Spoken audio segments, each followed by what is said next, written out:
And we are live. Welcome everybody to another episode of the Break the Rules stream. I am your host, Lev Polyakov at LevPo on Twitter, and we've got straight from Lucas's room, Giovanni Pennacchietti coming at you all the way live. Yes.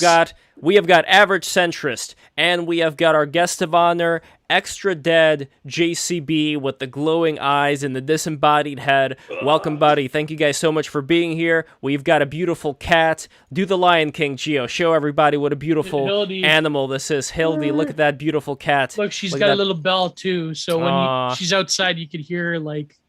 But that is adorable. I have my new computer. This is why I'm in my studio room. Here, let me flip the virtual background again. Here you go. Everybody subscribe. There we go. Look at that. Look, I have a computer monitor for my screen. Sorry, a TV, because I could like do my engraving and my painting. So it's going to be a big up. Hopefully I can do the BTR shorts. But Lev, before we get started, what do you think of that dome, buddy? I mean, who's got to pay? I am not going to be put into the situation of talking about the dome at this point. The only dome that I am concerned about right now is the dome of our minds, where we have to think about a lot of these things through and not be pinned down like a wrestler, at an unexpected point. I'm going to take a look at what exactly is going on there with the money, yada yada yada. They need money for the missiles. No, I'm not going to be pinned down like this. So here's what we're going to do. I'm going to look through the entire article, and then I'm going to let you know my thoughts. Let's go to Extra Dead JCB. Tell us a little bit about yourself. I mean, you've been here before on BTR multiple times. You are a Mormon. You've got beautiful flashing red eyes, as all Mormons do. And so there we go. Let's just go right into you. Yeah. So I'm a long-time listener, long-time caller. I guess, what do you want to know as far as I was recently doxxed by some commies and lost the job, and then started a group called Exit, where we help other people who are in similar situations or who are trying to prepare for similar situations. That's been unbelievably exciting. So as far as, I don't know if you're trying to go from a ground floor intro or what's going on with me these days. That's what's going on with me these days. Well, before we get to these days, why would you say that you are a Mormon to begin with? How did your family come to be Mormons? Can you trace your family lineage back all the way to Joseph Smith's time? And how back can we go here? Or was it a recent conversion on your family's part or on your part? Well, so the church is still more than 50% convert. There's definitely a lot of folks for whom it's ancestral, but so my grandfather is kind of old stock. He had family in the Willie Handcart Company. So there's one of the stories of the lore is people left late in the season to go to Utah from the Midwest and ended up getting caught in the mountains, and they were pulling essentially wheelbarrows. Kind of like a backwards wheelbarrow, because they didn't have enough to actually afford wagons. And so that's sort of like a classic tale of struggle of the pioneers. And so one of my grandfather's ancestors was in that group. But everybody else is converts. And so my mom was not involved in the church when I was growing up. And so I was, going every year or something. We'd go see grandma and I'd go to church. But it wasn't until I started going to seminary, actually. So we have a thing where kids, before school in the morning, every weekday, go to essentially religious instruction. And I was 15 or 16, had a friend that was willing to take me, kind of roll me out of bed. And I just found it really compelling. And there's a lot of powerful truths there. And I decided to serve a mission actually before I was regularly attending church. And my mom, who, wasn't involved in the church, but knew a little bit about the culture, was like, well, if you want to go on a mission, you should probably go to church once or twice. And so I did that for about 9 months and then went on the mission. And that was kind of my genuine like conversion experience was definitely like in the early days of the mission. But yeah, that's. What would you say was it in the mission that created the genuine conversion for you? Well, I talked to God. I mean, so a lot of people, especially like online like trads, it's there's a tendency to like intellectualize it and to like make it about, well, I encountered some historical facts, or I encountered like an ontological argument that convinced me there was a God. And frankly, I think a lot of that stuff is pretty weak. And it's really not a substitute for experience. And so, yeah, no, I mean, in the MTC, I had maybe not my first experience, but my first sort of unambiguous experience of revelation. And that I can go into much more detail about that if you're interested, but that was essentially what it was. It was personal revelation, personal experience. Well, I definitely am interested. How would you define personal revelation specifically in this case? Like, how much can you really say about what exactly it was and why it led you to the conclusions that you currently have? Yeah, well, so there's a passage in the Book of Mormon that says, everything that inspires you to do good and to serve Christ is sent forth by the power and gift of Christ, and you can know that it's of God. And everything that inspires you to do evil and to not serve God is of the devil, and you can know that with a perfect knowledge that it's of the devil. And at that age, I was skeptical, and I was like, well, it's kind of a cheat, right? Like you sort of assign all the good things to one team and all the bad things to another team, and then like that doesn't prove anything, right? But I decided that I was just going to act as if that voice in my head that was telling me to do the right thing, the thing that I didn't really feel like doing, but that I should do, like that was God. And to listen to it as best as I could, just Jiminy Cricket, listen to your conscience. And I found that as I studied the scriptures and as I prayed and as I tried to obey that voice, I discovered that voice knew things I didn't know. It wanted things I didn't want. It was oriented in directions that hadn't occurred to me. And sort of somebody else I was talking to recently brought up that it's like bicameralism, like the bicameral mind. How ancient peoples sort of there's a theory anyway that ancient people sort of weren't psychologically developed enough to recognize that they were like an integrated person, that they like they would hear their conscience like literally talking to them. And I'm sort of like, yes, and that's good actually. Like I think yeah, Young talked about that. He got that from Julian James, like how the quote unquote primitives, they didn't have a separation, like they didn't have like a conscious individual separation. So, but that is an interesting idea, though, when it comes to this ability for relatively modern humans, definitely not all modern humans, but relatively modern humans, to have this idea of being themselves as opposed to being part of a hive mind, where you would still have, and I could be wrong about this, I mean, you tell me in your various experiences of going all around the world. Well, where have you gone, first of all, just so we establish that? Which parts of the world have you gone in terms of missions? Oh, no. So the way we do it is you go to a mission. You serve a mission to a place. And you do that when you're between 19 and like 25, but generally like right around 18 or 19. And you go one place, and then you sort of are expected to, like, we don't have a monastic or a professional religious class, and that's like for a reason.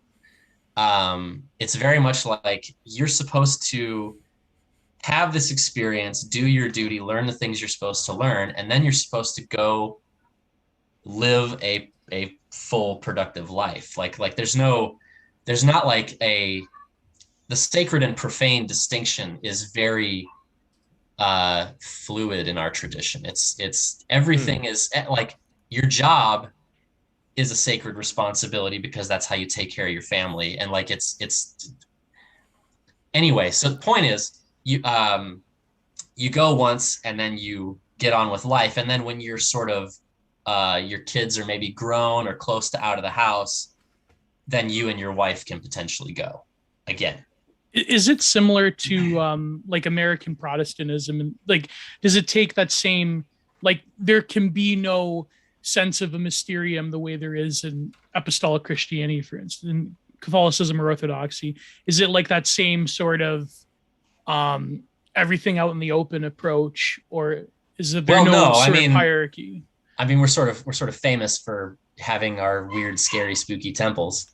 No, but I mean among like yourself, like there's no like mystical sort of denoting. Yeah, it's not ritualistic and stuff like that. If that's what you're getting at, like Maybe, it's not. Yeah, it's not. It's Well, not like based in that kind of like paganist type stuff.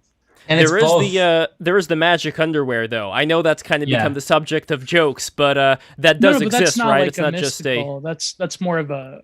Well, I am curious. Is there something mystical about the undergarments? Oh God. Well, no, it's okay. It's okay. I mean, you know, Lev's a respectful dude. I get it. I would say there's almost a total bifurcation. I was actually just talking to a friend about this yesterday, who's a recent convert, and he was talking about sort of the culture. And what I told him was like, if you go read Hugh Nibley, or you go read Brigham Young, or you go read Skousen, or you go to the temple, you're going to have one experience of the gospel, which is highly ritualized. It's highly symbolic. It's very mystical is maybe the wrong word, but it's very not Protestant. And yeah, I suppose so. And then you're going to go to church every Sunday, and it's very down to earth. It's very, very grounded, and like it's almost kind of gauche or immature to like get too mystical and weird in that context. Like people will kind of look at you funny, and I think that's unfortunate. I think there needs to be more of a marriage of those two worlds culturally, but no, they both exist. They both exist, and what most of the guys that I vibe with are guys who fell in love with that strange, mysterious, deep, interesting world, but who are also able to sort of navigate like, because one of the things that's good about sort of the practical community is that it's very oriented around like, serve your neighbor, repent of your sins, be honest, be straight. Like it's very like, and it's very sober-minded too. No alcohol and not even coffee. No stimulants. Well, yeah. I mean, it's, and maybe I think that's more of a part of the culture that people outside are really interested in, rather than something that like we talk about a ton. That's just sort of in the air. Well, you don't talk about it, but I bet that it does have a positive influence on the way that people go about life. Oh, because sure. It almost seems like all the great religions, they talk about this problem of attachment, whether we're talking about the attachment to Maya as an illusion or whatever, or if we're talking about attachment to various vices. So it's almost like we run on this coffee fuel, we need alcohol to calm down, we need to take all sorts of prescription meds to do all kinds of stuff with us, and it seems like the less you rely on all these things, the more you're able to exercise your willpower. And if we go by this whole as above, so below idea of our thoughts affecting reality, it is almost like a test for growing one's willpower and ascending to higher levels of consciousness in a way. No, I think there's definitely truth to that. I will say, because the list of proscriptions is very specific, there are definitely vices that people in the church are much more comfortable with, just because it's sort of not on a list. And so like, I don't want to like, I'm not trying to like, I really hate people who bag on the church to people outside. And I'm not trying to do that. I'm just putting it in perspective of like, yes, there's a principle here, which is about discipline and about freedom, really, to act for yourself and not to be acted upon. That's a phrase that gets tossed around in the church quite a lot. Mm-hmm.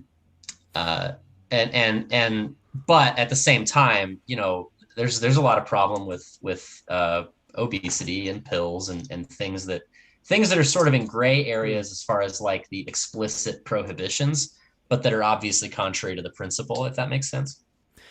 I am curious when it comes to something like antidepressants, for example. Is that a big factor in Mormon life? I would assume that with more family cohesion, there'd be less reliance upon that, but let me know. I don't think the stats are great on that. I mean, I think, first of all, depression and suicide are quite high in Utah. They're also quite high in Wyoming and Colorado, and there's some evidence that maybe that's linked to altitude. I mean, it's not obvious that Utah is like an outlier either way relative to sort of non-LDS communities around it. So I can't really speak to that. Probably deindustrialization more than anything is probably a good contributing factor, right? Is Utah considered part of the Rust Belt? I forget.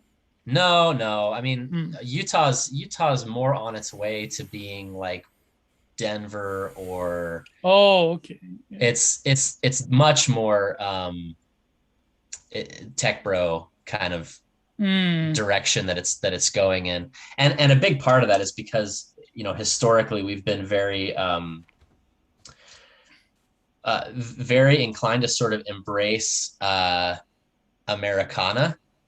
Yeah. And that in the from like 70s to today has kind of included the corporate culture.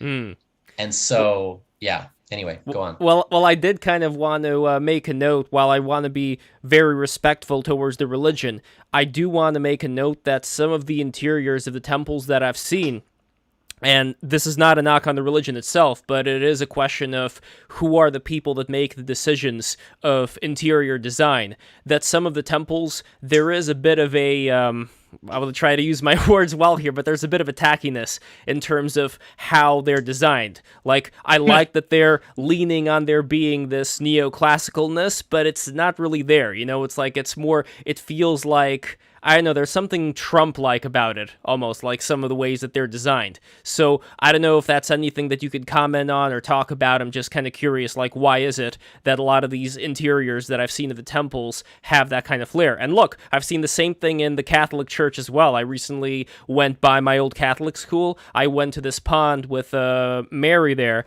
and there was, like, this really tacky, kind of like faux crystal blue background around her, and it's like, this is not something that you would see in the Vatican, like, it's, the taste has been lowered. So I don't know, I'm just curious. I'll say this. I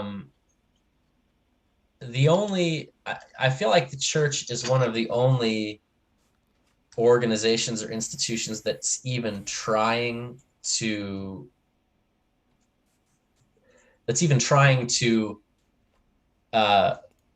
look backward and participate in the sort of historical scope of things rather than just building like weird polygons. And so like there are definitely some missteps and a lot of design elements that I wouldn't pick. I mean, some of that's just you and I are of a certain age, and the people making the decisions in the church are of a different age cohort.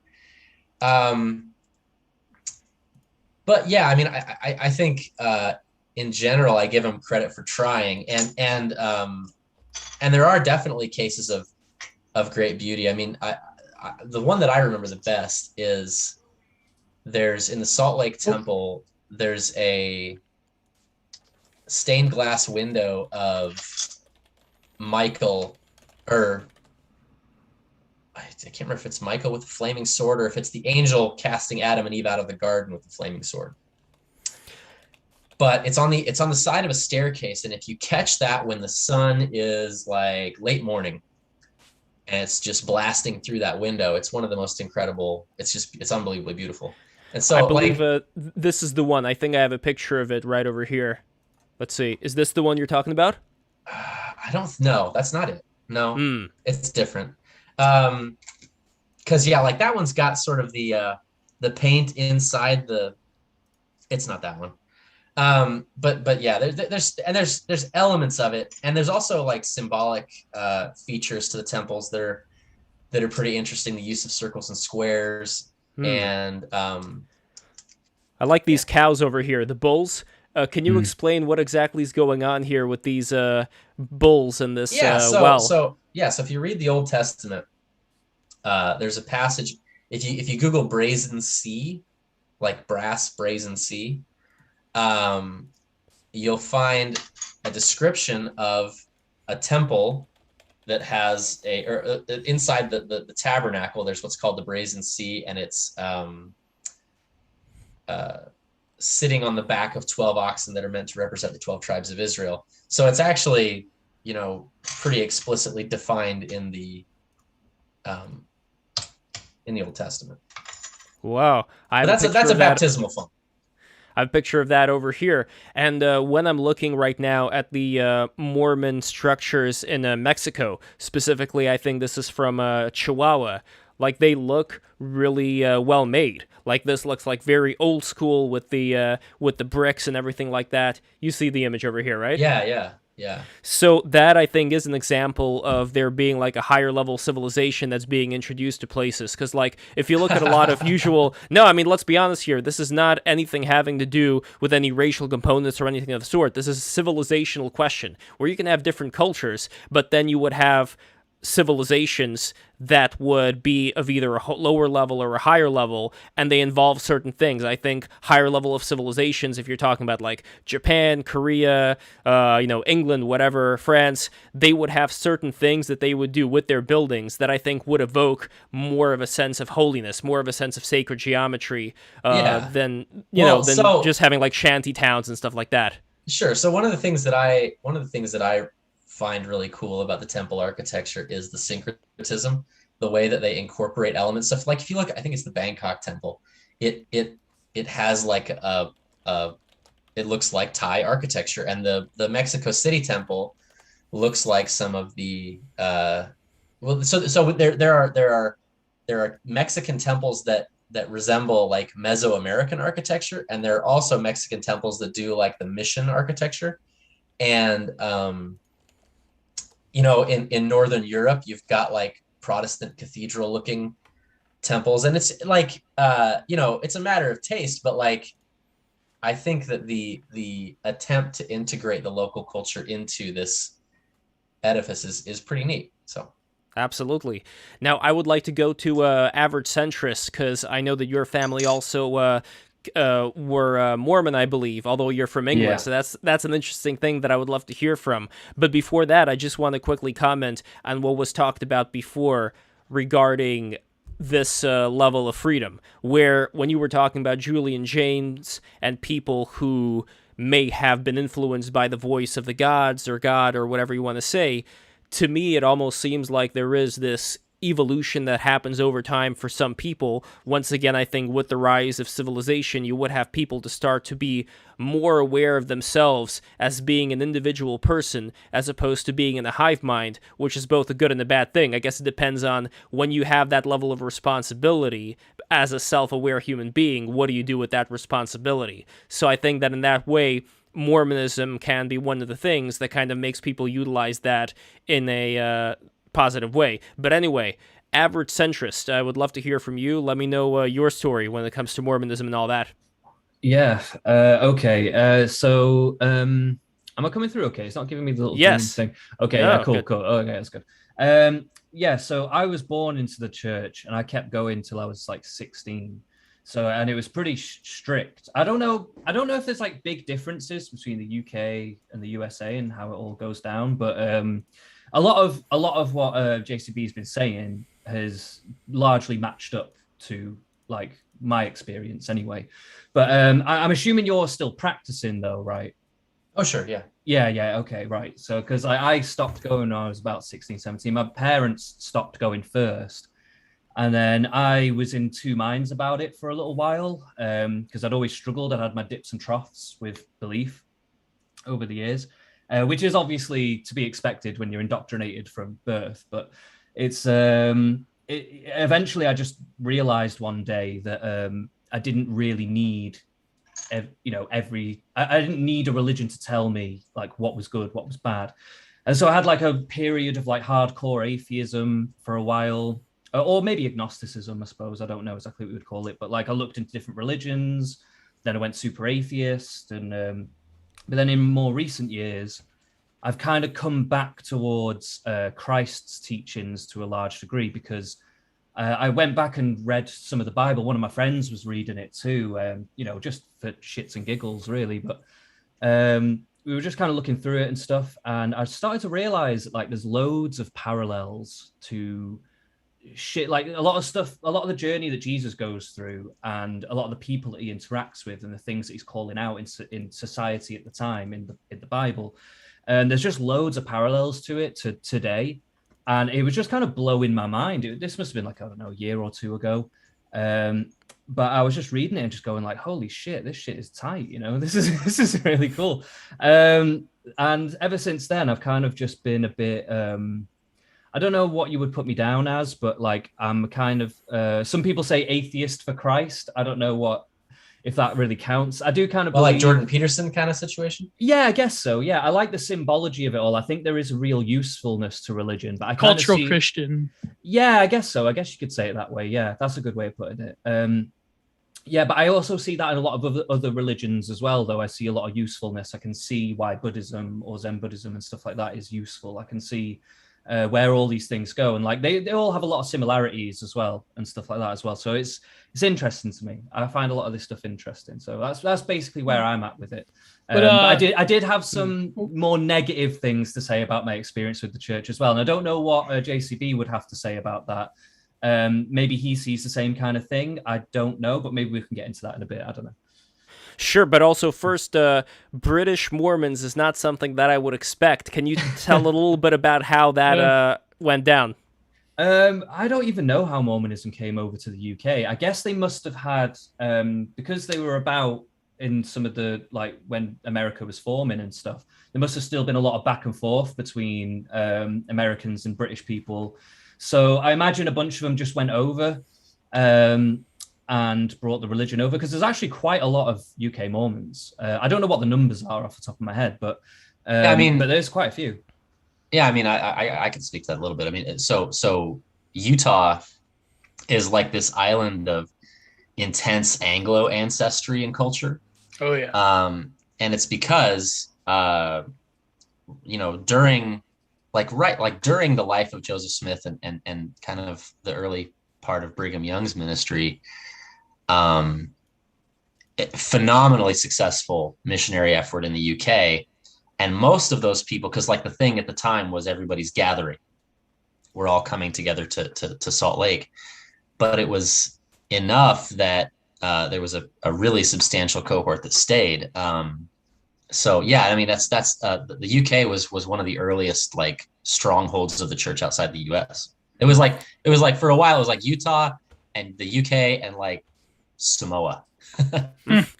Why the UK though, other than just being part of the Anglosphere? Is it because there was more religious toleration, or what would you say? Well, I mean, there's some British Israelite types who have some like kind of semi-mystical opinions about why the gospel appealed to the British. Probably a Protestant thing, I would imagine, because there is like strong Protestant influences on the Mormon church, I think. I know we were saying there was some mystical elements to it as well earlier, which I actually do agree with. I kind of spoke out of turn there, but I think there is quite a big emphasis on not like being into idols and having like, big grand things usually, unless it's a temple. But it's like American Islam. Yeah. And Conism. There is actually an interesting thing that I want to discuss before I forget it. Haplogroup X is related to Native Americans, but at the same time, it is also found as the origin point from, well, I guess you could say where there may have been Noah's Ark, with Mount Ararat and all that stuff. So it is interesting when we think of the early Mormons that started DNA research or genetic research to find out who are the lost tribes of Israel. Like, I think that they wanted to link the Native Americans to the lost tribes. Well, but it is yeah. So what's neat about this is like most, at least the fashion among members of the church for a long time has been to place the Book of Mormon in the Yucatan or Ecuador or somewhere in that, like, because, that's where all the big monuments are. And so they want to sort of claim those. But there's also the Heartlander hypothesis or the Great Lakes hypothesis, which is that it takes place, right around, which, I mean, the biggest problem with like the Mesoamerican hypothesis is that like the Hill Cumorah is in New England. And so you have to believe that like the whole book takes place like 3,000 miles away. And then the book itself just ends up right where Joseph Smith was, which, God can do whatever. But I think it's interesting that bubble of sort of genetic material is all centered around the Great Lakes. That's interesting. I don't know. And before we get deeper into the ancient civilization and stuff like that, I do want to go back to what Average Centrist was talking about in relation to falling out of Mormonism, and first ask Extra Dead JCB, is this something that you've heard from other people that you've grown up with? Is this something that's currently, let's say, happening more within the Mormon community, or pretty much just like it always has? No, I mean, it's definitely dramatically accelerated.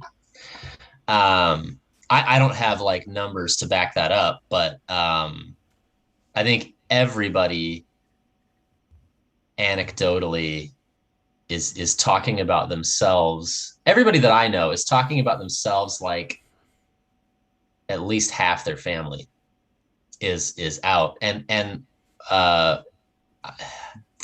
people want to say that's about like the internet and people found like bad things about history. I don't buy that at all. I think it's about the sexual culture, and I think it's about our culture of politeness and niceness. I don't know about that. I don't know. All right, let's get into it then. So, Average Centrist. Then I want to talk about Mormon theology. But this is an interesting, spicy conversation. Yes. So Average Centrist, let's get into it then. What would you say would be the reasons? Before Average Centrist, like, what do you mean, Bennett, by the sexual? You just mean like the cases and the break-off groups and the media? Is that what you mean? No, not the polygamy thing. What I mean is where they're kind of prudish and stuff. Oh, that. Yeah. Not just that. I think primarily, no, as a matter of fact, I don't think it has anything to do with premarital sex, because I think we view that as something we do to ourselves. I think that there's essentially it's LGBT issues. I think basically the church has. Say no more. Well, people in the church want to be nice to everybody, and they want to be polite to everybody, and they want to be kind to everybody, and they're being told by and they also are sort of institutional and conformist, and so every institution is telling them there is no polite way to believe that marriage is between a man and a woman. That's an inherently offensive thing to believe. Right. And these people who like their morality is very much wired around like, do people think I'm a nice person? It's kind of scrambling their brains a little bit. And I think us Catholics, we have not a similar thing, because of course a lot of us predominantly Catholic cultures, from Slavic to Mediterranean especially, don't have that same degree of like agreeableness, I guess you could say, but it's more of like our problem is that there's people within the church that are undermining the authority on certain sexual matters.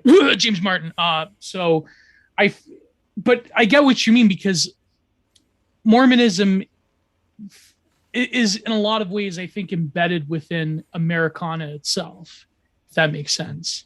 So if the American historical cultural machine goes one way, then it's like, does the church go that same way? It's well, like and you got to understand that's a choice that was made in like the 1950s. That's not in the DNA, so to speak. Right. Well, average centrist, what do you think? Sorry, I feel like we kind of lost track a little bit there. Like, oh yeah, it was to do with the culture of the church. Like, I honestly think like a lot of people, or this is what I used to witness anyway. Maybe it's different in America, but it seems to me like a lot of the church is very judgmental of people. Like, there's this really big focus on being Christ-like and trying to be as Christ. Like, Christ is the better example. Like, although we, read the Old Testament and stuff like that, the church is meant to be more centered around Christ than anything else. That's why it's called the Church of Latter-day Saints of Jesus Christ, and not, Old Testament Moses bullshit. And to me, though, it just seemed like a lot of people were not really trying to live like they weren't trying to hang out with paupers and prostitutes and lepers and the downtrodden in society. They were basically judging those people as, basically stay away from me kind of shit. And it was also a very middle class religion. I'm a very working class person. Our family and other families, there wasn't many, but there was a couple of families who were also kind of working class. We got shunned quite a lot as well. I wouldn't say we were treated badly, but we weren't looked on very well. You know what I mean? You can tell when there's cliques going on and shit like that. And I just think when new people come into the church, it would happen a lot where like people would try to be friends with them and stuff like that, but then they might swear or they might have a cigarette or they might do something that kind of makes everyone go, oh no, you know what I mean? And it's just like, to me, it was just like that. Growing up in the church and being told to be like Christ, I thought, to me, that was completely anti-Christ. Like that to me was like just not a good example of how to actually approach people with the religion. And I also just felt like, just ultimately, it's just not what he's about. Like, that's just not what it's about. And to me, and especially now, I just see the religion in a much more symbolic and more encompassing way. Whereas when I was in the church, the people that were there, it seemed like it was a lot more on a surface level basis. So I don't know if JCB's got anything to say about that, but like that was my impression. And when I came out of the church, those were a lot of the reasons why I was leaving. Well, I mean, and I don't want to, it's always hard to talk to anybody about experiences they had when they were a teenager, because those experiences were real. But also, everybody has a more surface level experience when they're a teenager, and then that refines and becomes deeper. Adult leaders as well. Well, right, but the perspective on that is also, you know what I'm saying? Like it's, and I mean, as far as what you do about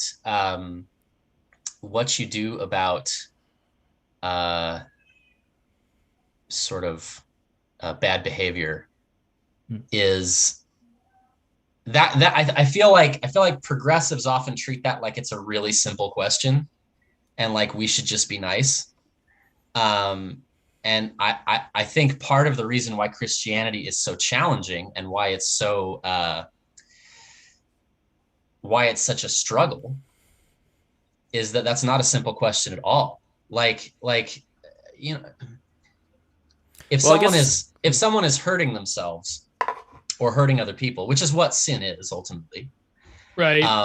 The right thing to do is not like this super obvious bumper sticker. Well, I mean, it's probably not to enable them. It's also not to be a dick to them. Like there's clearly like something that Jesus would do, but Jesus didn't always tell the sinner, that's fine. In fact, he never said. No, of course not. Here's the problem, I think, with that particular issue of like gay marriage, for instance, is that when you have a sort of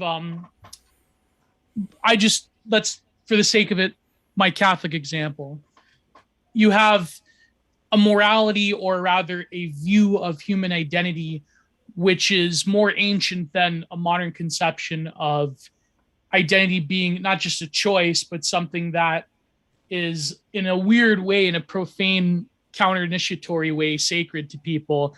So there is no polite way of saying, well, I disagree with the act, but I don't hate the sinner, because to them, that's inherently credulous to the modern liberal, because that is like, oh, you mean you're invalidating my identity. When we believe that our identity is given to us by Christ. So not that it's given to us by Christ, like we can choose, but what makes, like, the being of beings, what makes us whole is what is given to us by our Lord. So you have this inherent distinction between identity as a choice that is encompassing various acts that you can choose to not satiate or satiate, as opposed to identity as like this super reified thing that you have to respect because I merely speak it into being, and therefore it becomes sacrosanct to my identity and who I am. Well, I mean, that's ultimately why religious wars get fought. Another thing that's viewed as sort of this like, well, you know, people in the 1600s were just stupid and morally evil and made worse decisions than we make. We're much wiser than them now. But that's not the case at all. The difference is, we had sort of this, they went through all that. And then we built up this construct of religious toleration where it's like, there's a set of things we're not going to fight over anymore. And essentially secularism has come along and created a different, a novel set of things to argue about, but it's broken off it's like a virus that's mutated. It's broken off all the markers that label something as a religion. Mm. And so those people don't feel the same sort of post-enlightenment obligation to be sort of tolerant and respectful of people who disagree. It's like, no, it's not a religion. This is like the fundamental truth of the universe, which is what everybody believes about their religion. It's the fundamental truth of the universe, and for you to invalidate that is like a crime. It's like a sin. It's evil. But so then that's a religion as well, at least to those people. You can call it something else, but the way that they end up treating it, all of their sacred beliefs, that seems to be the way, if I'm not mistaken. Well, right. And so we're essentially in a cold religious war right now where and the difficulty on our side is that, all our side really has in common is a common enemy. Like, we don't have much else in common. Very radical conceptions of the purpose of life, and so it's harder for us to hang together. Because like a progressive Catholic and a progressive Muslim and a progressive Jew and a progressive Mormon, there's very little daylight between them because they're progressives. Like, that's the religion, and the rest of the stuff is like funny hats and Well, it's window dressing. While I would dismiss the religiosity of progressivism, I would likewise dismiss the shedding of blood for certain religious differences that, in retrospect, I don't really see the point in doing. I don't know. Like, I wouldn't say either of those things are things that I would really appreciate. I think it's important to find a balance here where you aren't led to killing somebody just because they disagree with you on certain, let's say, matters of revelation. Well, it just depends on what those matters are, right? Like, what if their revelation is, we should, burn our kids alive in a brass bowl? Oh, of course. I mean, but that's different than Catholics versus Protestants last time I checked, and those had a lot of deaths on their hands when it came not really, to... Lev. I mean, if you believe that... Never mind, I'm just going to go into... But the other thing here is that when it comes to people turning away from religion, and I want to bring this back to average centrist, when it comes to people turning away from the religion that they were born into, I suspect that some of it may also have to do with hypocrisy, where Oh, yes, yeah, if there was a balance of, let's say, somebody encouraging less cigarette smoking or any of these things, like you got to be more Christ-like, and at the same time they were going out and helping the poor and helping the lepers or whatever, and just doing something that made them a model to follow, that would be one thing. But instead, I think that because we're living in this very performative culture, there's a lot of people on the trad side who are a bunch of hypocrites who love talking about how Christian they are for the sake of getting views and likes. Meanwhile, I'm not really sure how many Christian things they end up doing on a daily basis in comparison. So I don't know, average centrist, can you speak a little bit on that point? You're spot on. I mean, it is pretty much, that is a huge part of it. And just fundamentally, that is one of the major things that Jesus would speak about. Like, the biggest thing was to point out the hypocrites, largely the Pharisees. But like, so I think that is a big part of it. I think people see these kinds of inconsistencies and it just puts them off. And at the end of the day, we're trying to figure out like what's actually worth the time. Like, is it worth going after people for swearing and smoking or whatever? Or is it more worth going after people for actually living to their convictions and actually doing the right thing in the right moment at the right time? Like that's to me is what should be more, that should be given greater gravitas. Yeah, in the Mormon church, it felt like they would be very picky with you for like the little tiny things all the time. Well, no, Lev, like what I previously was going to say, someone said get into it, Gio, for fuck's sakes. The problem is that, okay, so Protestants versus Catholics. When you have a radical transformation in the way that the word of God is not just distributed among people, but challenging the very root of authority, as we believe set out by St. Peter in the church, then that's grounds for upending so many different functions of not just society, but the spiritual state of various peoples throughout Europe and throughout the world in general. That's why the Protestant versus Catholic thing led to such vicious and bloody wars, because you're essentially arguing how we even experience the nature of Christ to begin with. So I don't know. That's you can't agree to disagree. I mean, how much blood shed is going to be worth it for let's say that side till morale improves, Lev. That's morale improves. There we go. That's what it comes down to. No, but what I mean is that ultimately.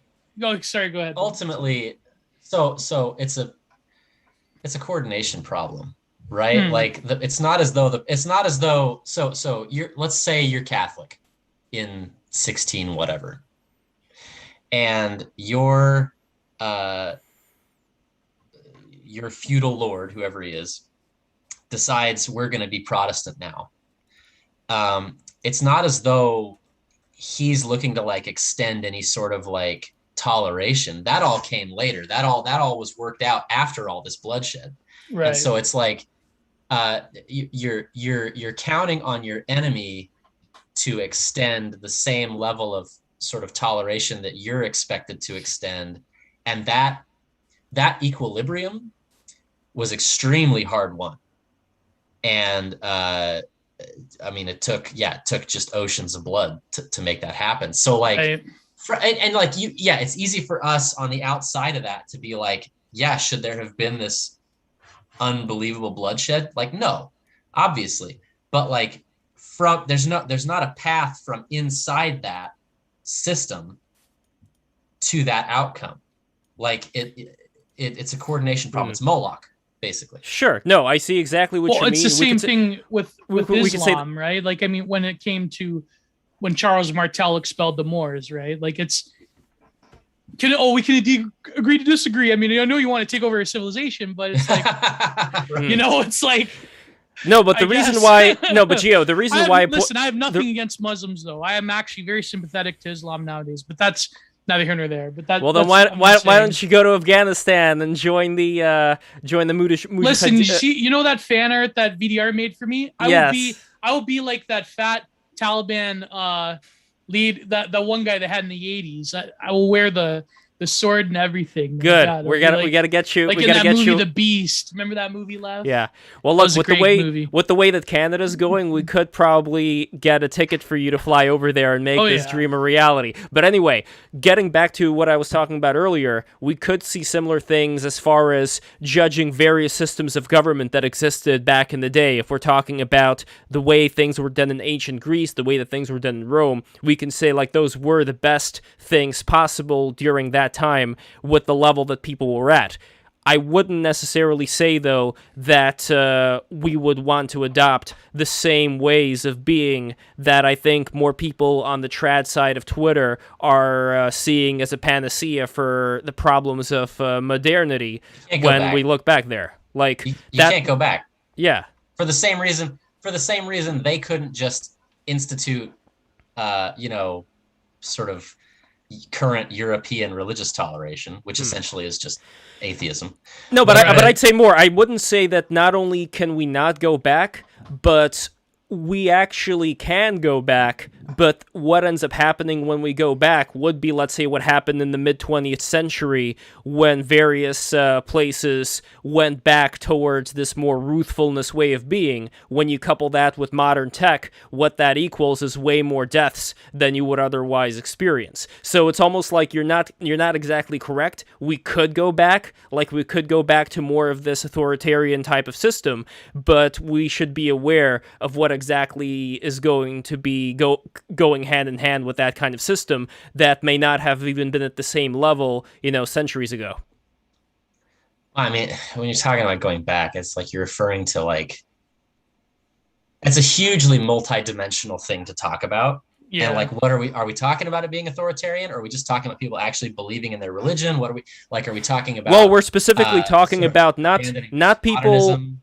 Okay, so just so I'm a little bit clear in what I'm talking about here, I'm not talking about people all of a sudden agreeing unilaterally we're all going to believe in these much more traditional ways of life. What I'm specifically talking about here is these ways of life being imposed by the kind of force that would have been considered commonplace centuries ago. Just so I'm a little bit more clear what I'm talking about, which is why I'm bringing up the examples of things that have occurred in the early mid-20th century where that kind of imposition of force was much more prevalent than it is today. We could say that today there's more of an insidious, like more of a quieter type of force through various governmental propaganda that we saw like in the New York City subway. Gio, have you seen that Asian lady who was getting rid of those Cupid ads? God bless her. Yeah, so that's more of this insidious source, but I wouldn't equate that with the kind of force that was seen in the mid-20th century either. So that's kind of what I'm trying to figure out here. Like, if we don't go back to that, to that authoritarian rule, then the question is, how exactly would people structure their society so that it doesn't fall apart? I'm kind of looking at the Mormons as being one possible example of how certain traditional things can be maintained, while at the same time, fundamentally, I mean, that's the challenge. That's the challenge behind, like, if you, everybody has things that they disapprove of, right? Going back to what we were talking about with sort of disapproval for swearing or whatever. First of all, if someone is doing all those good things that would sort of justify them going after you for swearing, then they wouldn't be a hypocrite if they were helping the poor. You're not supposed to see that. Like, Jesus also said, don't show people that you're doing that stuff. So there's not an outside view where you're going to be able to say that Christian is sufficiently righteous to be. That's not exactly what he meant, though. He meant, like, don't aggrandize yourself with it. Like, don't do it for the views, basically. Don't let your right hand. You can be viewed doing something good. Like, Jesus was viewed doing good things. That wasn't the same. He wasn't doing it for the views.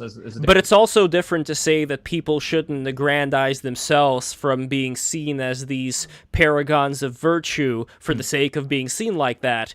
That's different, though, than if we have a situation where not only are people not being seen doing it, but they're not even doing it. And which one is it? It's the thing is, you don't know which one it is. You don't get to know. Like, that's are you sure? Are you sure you can't get to know? Then you're just basically saying the whole thing is a sham. Like, what's the point? No, what's the point no. in even I'm having saying, wait, you don't get principles? to know what? I'm saying your responsibility to not judge is just as intense and just as incumbent upon you as everybody else's responsibility to not judge. Okay, yeah. And sure. the assessment of that person's not a good enough Christian to tell me what to do, that's a judgment. But my concern is not even so much about the judging. Let's say nobody judges, and let's say you have two parallel societies. One society where people are, behind the scenes doing a lot of this stuff to help out people, and another society where they're not doing it.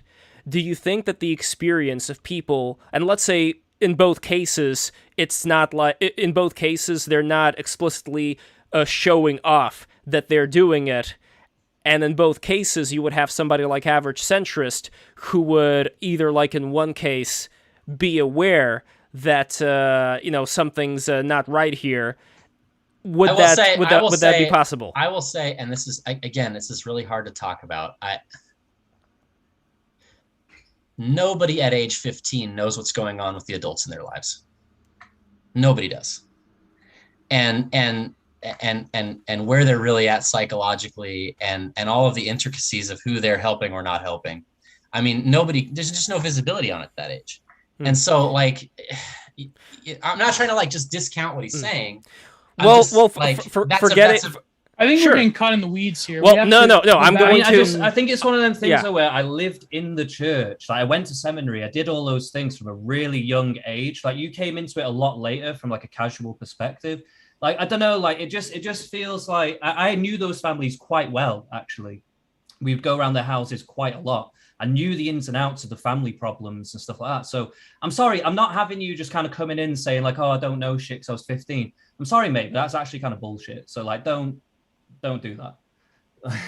Well, but I mean, like, regardless of whether it's 15 or not 15, the question that I have for JCB is, would you say that there is a way that society can kind of tell in the back of its head whether or not the leaders and the pillars of the community or whatever, whether they are living up to, their responsibility here, whether they're living up to being, good examples, even if they don't make a show of it? Is there any way, do you think, that people are still able to tell whether or not they have a healthy leadership going on or not?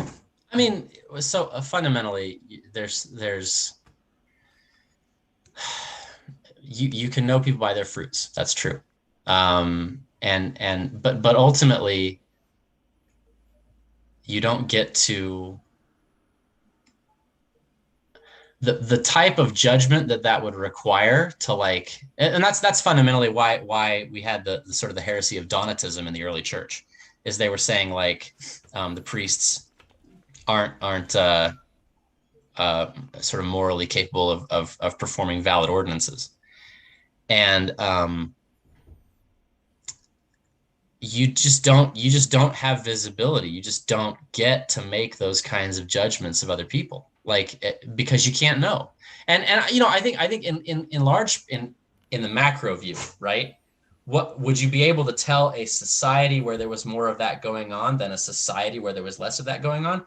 Yes, absolutely. And you can look at that in terms of the sort of just the functionality and the social cohesion. And I think that's what you see in the church is that there's people who so I just know dozens of people who have run into problems and who have quietly gone to people in the ward and who have been helped. And again, it's like, to talk about individual experiences, it's sort of like, how many people do you have to meet before you can like say, oh, I know what this 15 million people organization is like, for good or bad, right? Like suppose every Satanist I meet just happens to be like a super solid guy and really fun to hang out with. Like, does that tell me anything about Satanism? I think I think what Bennett means is that, not to put words in your mouth, but it seems to me that when it comes to Christianity specifically, now we can debate whether Mormonism falls under that. I mean, some people. Should we though? Would we though? Well, we'll get to that. We talk about theology, but what I think what you mean is that not to discredit individual experiences, but rather for some reason, this is like particularly American, like starting in the late 90s, 2010s cultural fixation with like the experiences people have, like experiences young like teens have of like Christian sex, like the fucking Jesus camp thing, or like this, even in Europe, I think has this like, oh my God, the Magdalene houses in Ireland.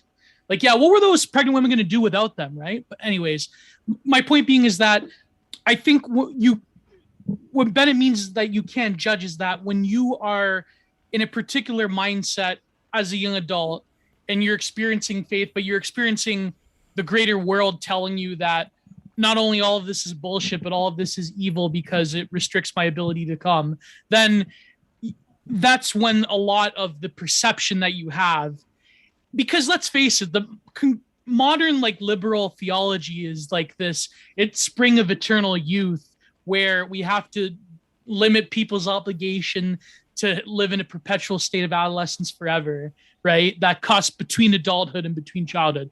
That's like that sweet spot of like the worship of, you know. So when it comes to the discourse around Christianity, especially certain fundamentalist Christian sects, it's like you have this weird, especially American thing of like the young people expose the evil, terrible Christian, you know. I think that's the problem that people have, because the media especially concocts this picture of various Christian groups through the lens of the teenager specifically. Well, Gio, you specifically mentioned sexuality, and I want to ask Average Centrist this. No, like, Christian sex, I mean like denominate, but yeah. Sure, no, but you also talked about sexuality. Yes. Oh, yeah. Yes. The ability to coom, yeah. Yes, exactly. So when it comes to sex, would you say that was anything that influenced your turning away from Mormonism as well, or not so much? Not quite so much, to be fully honest with you. Like, and this isn't really what I was talking about either. I think we've kind of muddled the conversation a little bit here. My main gripe with the hypocrisy side of it was that the whole point was to be like a kind of open and welcoming church, but it seemed to be very insular and very judgmental of the outside world. That was more of what I was trying to get at. So just to clear that point up. But and specifically, just so we're aware, which elements, because when you're talking about that, I think none of us are going to be, putting up the banner saying refugees welcome and let in a bunch of, military-age men into our country with a completely different culture. That would be a very extreme way of welcoming. Britain is also even more post-Christian than America. Sure. It's fundamentally the same question. How much... There is a tension between welcoming people and welcoming the culture that they bring. So as far as the welcoming that Average Centrist you're talking about, can you define it a little bit better? Because I meant in the sense of just like obviously not being a completely brain dead person and naive, just letting any old motherfucker into your church. I mean, I'm talking about like recent converts, like people who they've kind of, been with, or even just people doing service for whatever, like sometimes they do public service stuff. Like, or people at work, people would share stories about people they work with and stuff like that, and how they can't talk or interact with people because of the language they use, blah, blah, blah. Stuff like that. Like, it would just be like a lot of things coming together where they would always be choosing to remain an insular kind of echo chamber of themselves rather than trying to, and like some of the only exportation of the religion was through the missionary side of it. So yeah, it's just, that to me was what seemed like where the hypocrisy was coming in, because it just seemed to me like the whole point was to be kind of out there with it, kind of be accepting of people, try to engage with people and stuff like that, whereas they always seem to want to be really closed off. And again, that's my experience from the UK, but I don't know what it's like in America. Maybe they're just really all for it over there. I don't know. The UK, from what I understand, it is more of a class-based society. Like there's more of a recognition of working class and so on. Would you say then that the Mormon church in the UK wanted there to be more of a prevalence of upper class people as opposed to working class? Would that be a good way of defining it, or no? I don't know exactly 100%, because if you were a little brown noser, like you could easily get in with them as well. I mean, I don't know if it's always just to do with the class, but I think it's just that working class people tended to be a little less formal with it all, like they're just a little less inclined to go, oh, I need to be prim and proper with every single thing that I do and be the perfect Mormon, like they just weren't as inclined to that. So I think that was the thing. Well, that's an interesting thing we brought up, and I don't want to dwell on this too much, but when you're talking about brown-nosing, this is, I think, a concern that we are seeing with the social justice culture here in the coastal cities as well, and pretty much everywhere in the United States, where it's not like people have these views. Sometimes they do, of course, but a lot of times I think that people try to adopt a certain kind of identity in order to fit in, and they're not going to question certain things that are being brought up.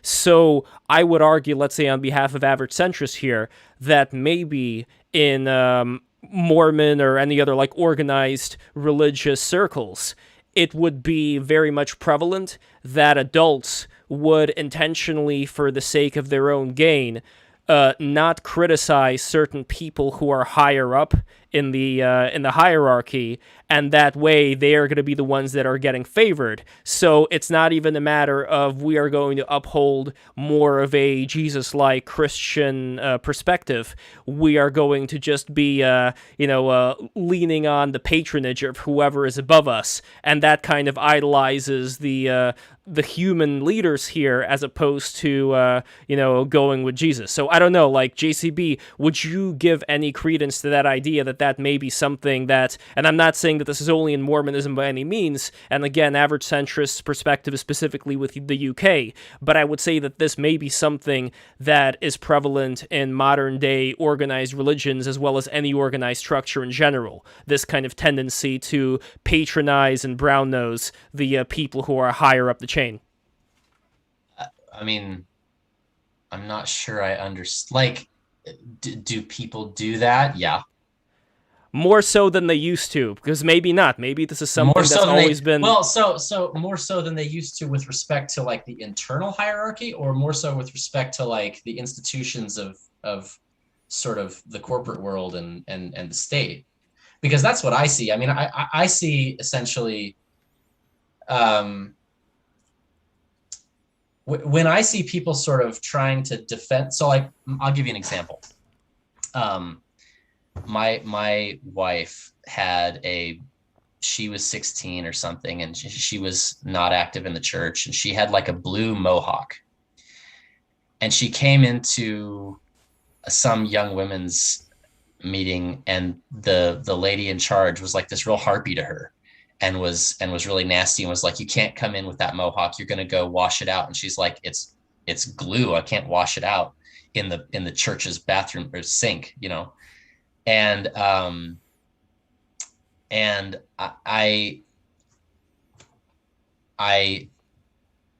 I looked at that, when we were first married, and I was 100% like, that's bullshit. That's, everybody should be welcome. And I still believe that.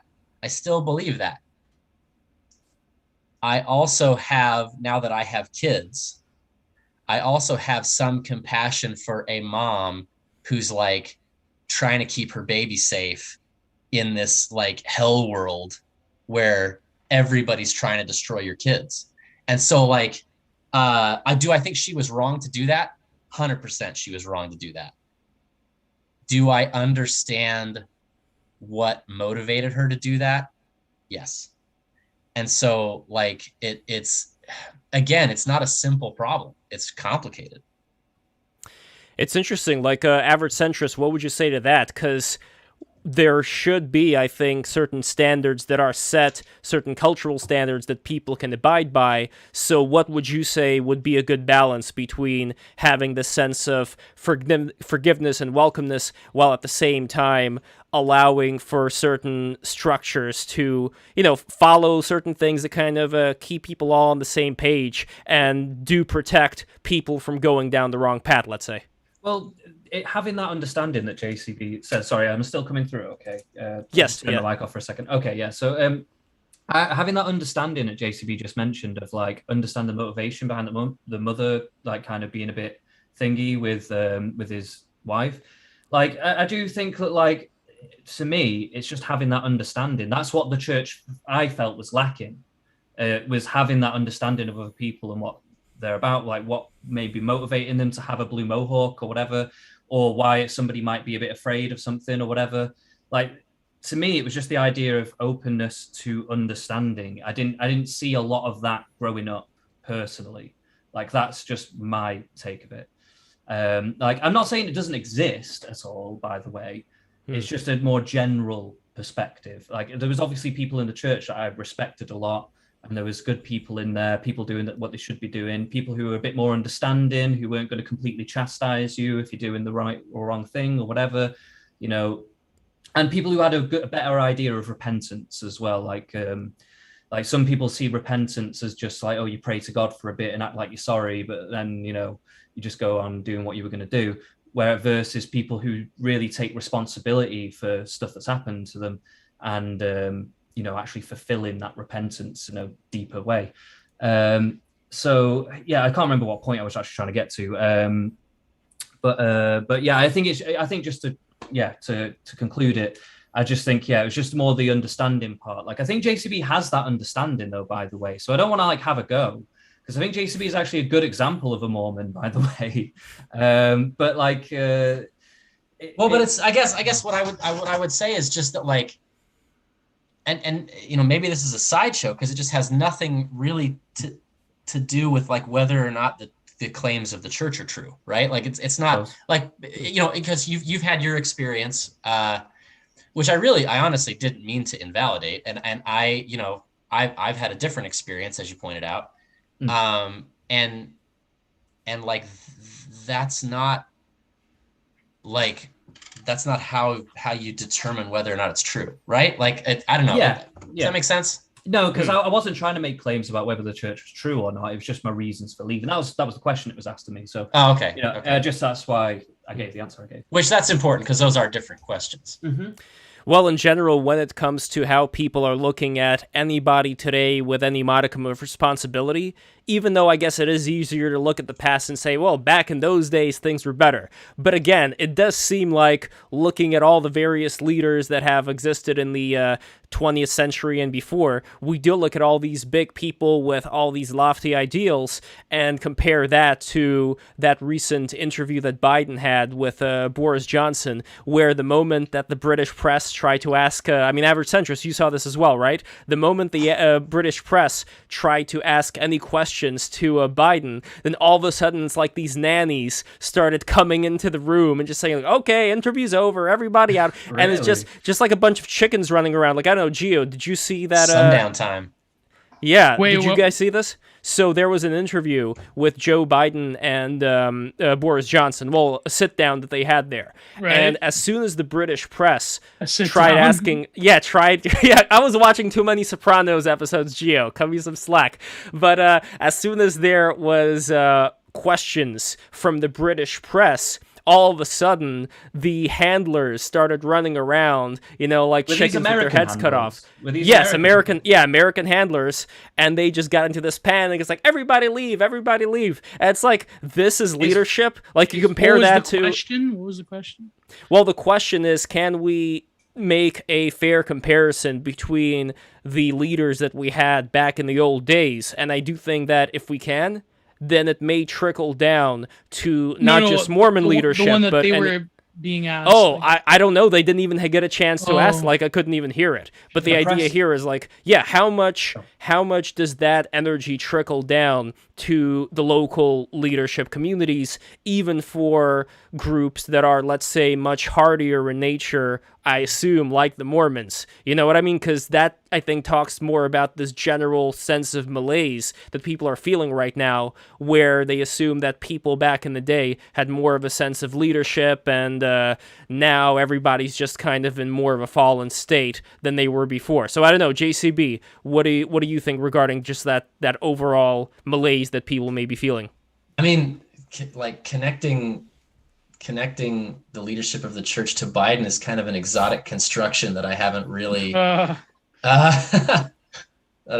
drawn before. I mean, I would say, I mean, honestly, no, I don't think it's related, but I think No, it's similar, for example, to how even though there are more people who may go to professional gyms, at the same time we could say that there are a lot more people who are obese in the United States. Same thing, you could say a lot more people listen to shitty pop music than they used to before. So in that way, like, people may look at certain, let's say, a lowering of certain standards, and I'm curious if that also ends up going into. No, yeah. I don't think it's that. I think there's a disintegration of the culture, because I don't think actually that more people listen to shitty pop music than they used to. I think pretty much everybody listened to shitty pop music back in the day, and now there's like a lot of people who do that, and there's all kinds of other weird subgroups, and I don't think any of those subcultures existed. And I think that's what's happening is you're seeing, and that's even true of our little group of guys on Twitter. Like, it would have been pretty unthinkable for conservative, conservative is the wrong word, but right-wing members of the church to kind of go off and do their own thing. Not like do their own thing like anything apostate or heretical, but just to take their own initiative and like create something sort of on their own recognizance. And I think you're seeing a lot more of that. Yes, there is an extent to which old institutions are collapsing. I don't see that happening. I see a lot of people bailing and on the church. And what's interesting about that from our perspective is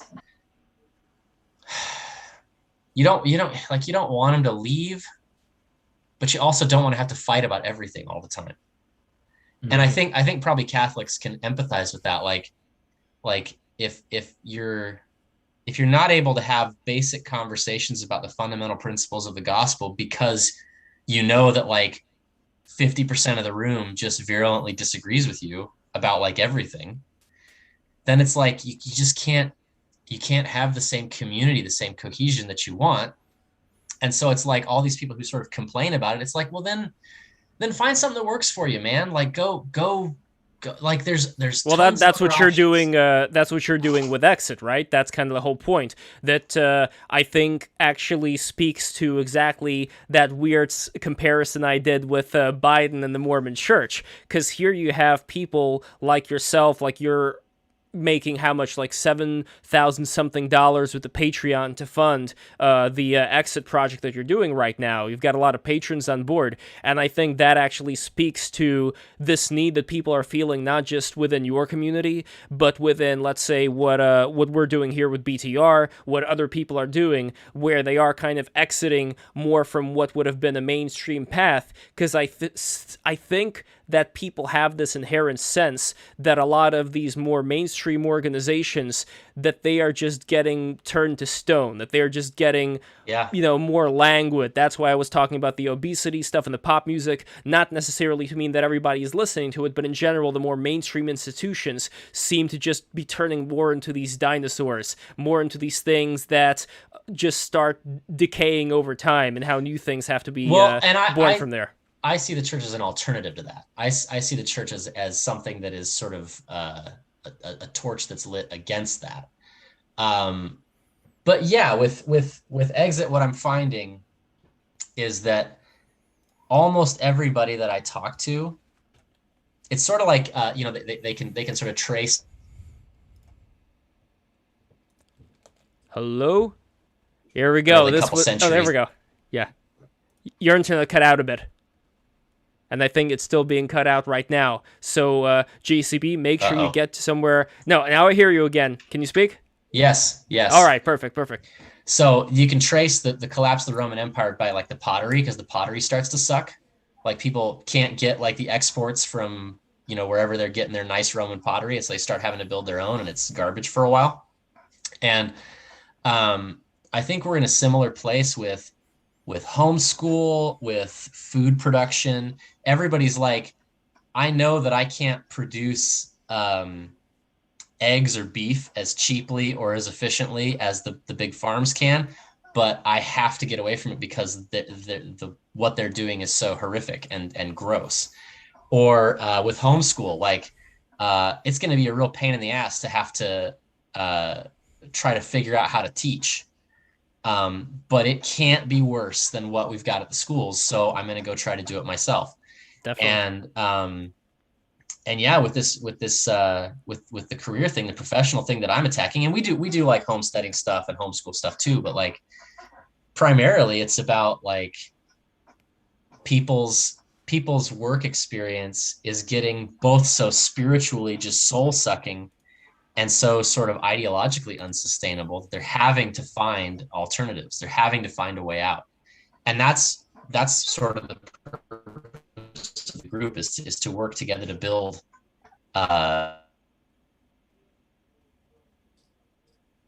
Once again, I think the internet may be out right now. JCB, make sure you get somewhere with a better connection. I'm going to use this chance. Everybody subscribe right now who is listening to this. We got to get the subscriptions up. All you Mormons who have come here from JCB, watch BTR. We've got a lot of great shows. We actually had a Mormon episode before with the president of the Mormon Transhumanist Association. So that was I believe, JCB, you were also on that one as well. But I think I lurked. There we go. You are back, baby. Speak. I think I missed that one. That was a good one. Lincoln Cannon. I'll send a link to that over here in the chat in a bit. He turned out to be more interesting than I thought he was going to be. Yeah, he's a good guy. I mean, that is, like, despite any criticisms I may have, I would say that the Mormon church here in the United States seems to be doing a better job of being, like, self-sufficient and stuff like that, and, more level-headed than, I think, a lot of different organized religious organizations. So I'm definitely not opposed to what is happening in that sphere, but I wanted to ask you, just so we don't forget about that, I was having a conversation with Average Centrist before on that whole doxing article that went out, and I really liked Average Centrist's reply. So you wrote over here, okay, I got halfway through and realized that this is obviously a sham of an article and reads like a middle-class fantasy. When I saw his mission was in Memphis and then saw the quote about corpses, I know exactly what he's talking about. You can't help people that won't help themselves, and it's tragic to watch them as they go about knowing they may likely die because of their lifestyle and choices. Whoever wrote this has a very ignorant point of view, very sheltered. So I'm curious, like, what is this mission to Memphis that was mentioned here? Can you speak a little bit about that? Me or Average Centrist? You. Oh, okay, you were the one who were there. Right. Yeah. So everybody, every young man who is sort of physically and mentally able is called to serve a 2-year proselyting mission somewhere in the world. And about half go stateside, about half go overseas. And my assignment was actually Little Rock, Arkansas, but a big piece of that mission is the Memphis area. And I was there for 18 months.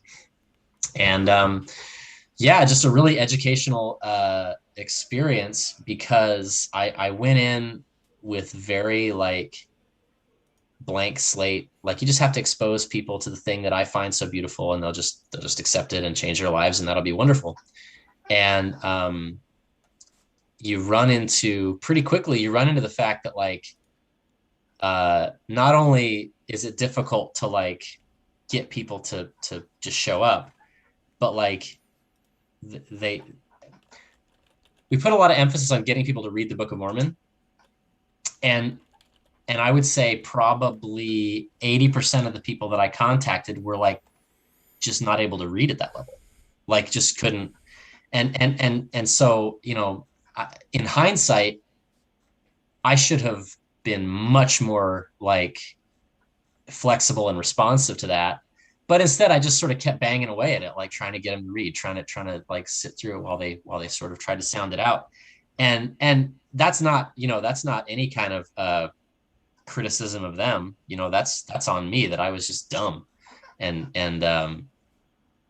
trying to fit a square peg into a round hole. And just fundamentally, like watching people who are on food stamps but they've got like a $500 phone bill because somebody just talked them into it. And like the realization that I had sort of after the fact was that there's huge swaths of this country who, like, you're not going to make them understand how a mortgage works, or how their 401k works, or get them savvy enough to like not get totally destroyed by a car salesman or a phone salesman. And like the basically just the culture is built around a cognitive level that's just not there for maybe 30% of the population. And so that really was transformative for me, as far as like, first of all, just having compassion on people. And like, it's not like they're not there because they're lazy, or because they're, well, it is because they make bad decisions, but they're not like making bad decisions because they're immoral. They're making bad decisions because like they don't have like the hardware to make the right decisions in these situations.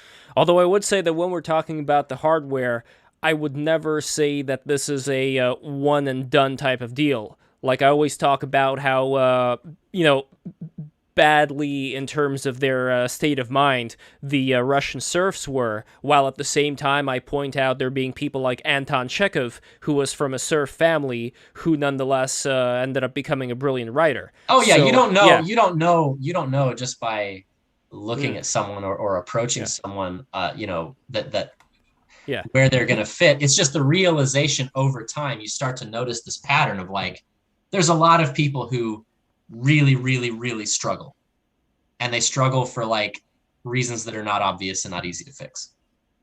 Well, when it comes to not easy to fix, I mean, I do look at schooling that we have today as being incredibly substandard. And I am kind of curious, if they were to, let's say, have lived somewhere in Europe or whatever, do you think that sometimes it would be a matter of just, if they were like from a very, very young age, from like 3 years old, educated in a better way, that these problems would be, I wouldn't say fully solved, but it would be a lot better than it is right now? Oh, sure. Yeah. I mean, like ultimately, interventions work to some extent. And like, it's not an excuse to not help anybody, or it's not an excuse to not sort of give them an opportunity. It's just people have not grappled with the magnitude of the problem. Or even thinking about meeting them where they're at, like teaching them in ways that they can understand it and piece it together. Yes. Like, like how you were talking about, because I've obviously met a lot of missionaries in my life, and there is that big thing of trying to get people to, read the Book of Mormon. But some of the better missionaries that I knew over time, they would do less of the pushing the Book of Mormon stuff and just straight up teach them a lesson from it, rather than trying to get them to read it for themselves, that kind of thing. And I thought they always did a lot better, generally speaking. And they would always come in language they would be speaking as well, rather than trying to, I don't know, maybe academic, how do you even say the word, make it more academic. Yeah.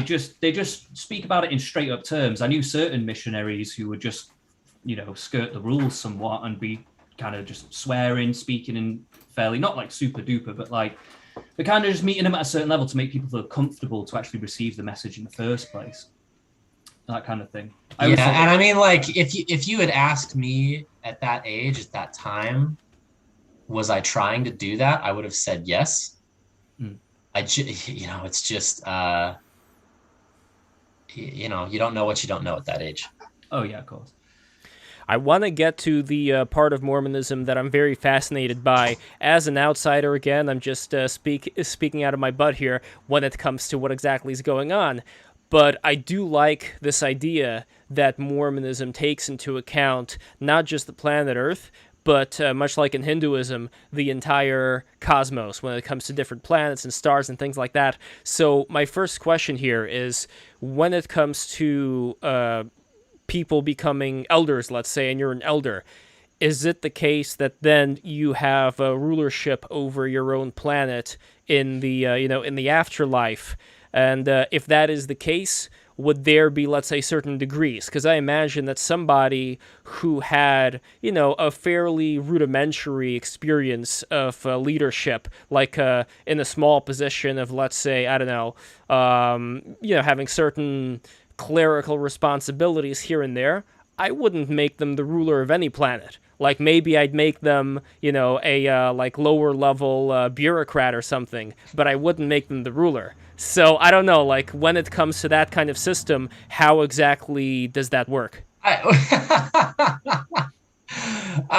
mean, that's just not at all the way we talk about it. And I like it's, I mean,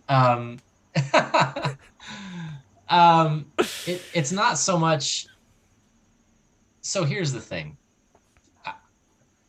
I've never met a member of the church who is like, yes, we're going to get our own planet. Like that's something that people who are outside talk about the experience. So like the doctrine that you're referring to is theosis, or exaltation, which is the idea that, Romans 8, the Spirit bears witness with our spirits that we're the children of God, and if children, then heirs of God and joint heirs with Christ. So, or Revelation, where it talks about, being able to sit down with Christ in his throne, even as he sat down with his Father in his throne. So, I think people who want to make fun of it impose this kind of like sci-fi, like, or like celestial We're gonna get bureaucracy. Our planets, bro. Yeah, bro. I mean, just to be clear, I'm not making fun of it. I take the idea of there being other. I take the idea of there being, let's say, other levels of responsibility. Do transhuman Mormons think that the VR is going to deliver us to the planets? Well, and that's why I was like not super jazzed to listen to that guy. Like, that's what they believe? Well, no. So I don't want to put words in anybody's mouth. I have heard things like that. Oh, damn! So I was just making that. Well, I'm making a deduction. Well, here, just looking at Wikipedia, which again, that's not a. I wouldn't say Wikipedia is a great source, but it says over here, exaltation is a belief among members of the Church of Jesus Christ of Latter-day Saints that mankind can reach the highest level of salvation to eternally live in God's presence, continuous families, become gods, create worlds, and have spirit children over which they will govern. Now, yes. Amazing. So that's not. So it's like the goal is to become like Heavenly Father, and to do everything that Heavenly Father does, and like the idea that there's like really nitty gritty, like exposition about like what that means as far as. It's not even a planet necessarily. I mean, theoretically, it would be. Well, they call them spheres, don't they? Well, or a cosmos, or a. It just sounds like Gnosticism, though. Or locus. No, I mean, to me, it's actually funny. Like, to me, I am not looking at this in any way of like, ha ha ha, what do they believe in? No, because I actually do believe that there are various stages of consciousness where you would be able to, let's say, have more of a control over your environment and would be able to help other, let's say, lower level beings within said environment. So now there's kind of a bodhisattva take you could sort of well here, like in this is from the LDS website here in the Doctrine and Covenants. It says over here in section 132.714. The terms of and conditions of that covenant are set forth. 1520, celestial marriage and the continuation of the family unit enable men to become gods. 2125, the straight and narrow way leads to eternal lives. So there is the actual section of saying become gods. And again, it's a lower G. It's a lower G gods. It's not a heretical to my. Well. So I'm not trying to get around that piece. Like I embrace that piece. We're here to become like Heavenly Father and to inherit everything that He has. But to be clear, say specifically in the Bible that. Oh God, I'm just opening up a can of worms. you are Christ-like, you can never become Christ. Gio, that's just not you become God, not Christ. Well, yeah. Just to be clear, just to be clear, we are not talking. We are not even talking about. Just to be clear, at least from my perspective here, we are not talking about the merging of the self with the infinite. We're not talking about samadhi. What we're talking about here specifically, Gio, don't interrupt, please. Don't interrupt. Let me. I don't care. Let me finish. No, I haven't talked for a while, Lev. No, but I gotta finish my point here with the gods with the lower G. The chat relies on me to bring. Yeah, but I gotta finish about the gods with the lower G. Gods with the lower G, I see that as the same way as in Buddhism, where you would have the realm of the gods, the realm of the jealous gods. You would have different layers of reality that beings would be able to reside in, depending on one's karmic accumulation. It's kind of similar, actually. Yeah. No, I mean, it's similar to two different things in two different ways. It's similar to the concept of kingdoms of glory in the sense that we do believe that heaven's not binary, that there are, in my Father's house are many mansions, and you go to, the glory of the celestial is one, and the glory of the terrestrial is another, and so Paul talks about like the seventh heaven. There are gradations, but only so to become like Heavenly Father is one thing. Like, because if you're not perfect without spot, then you are not like God.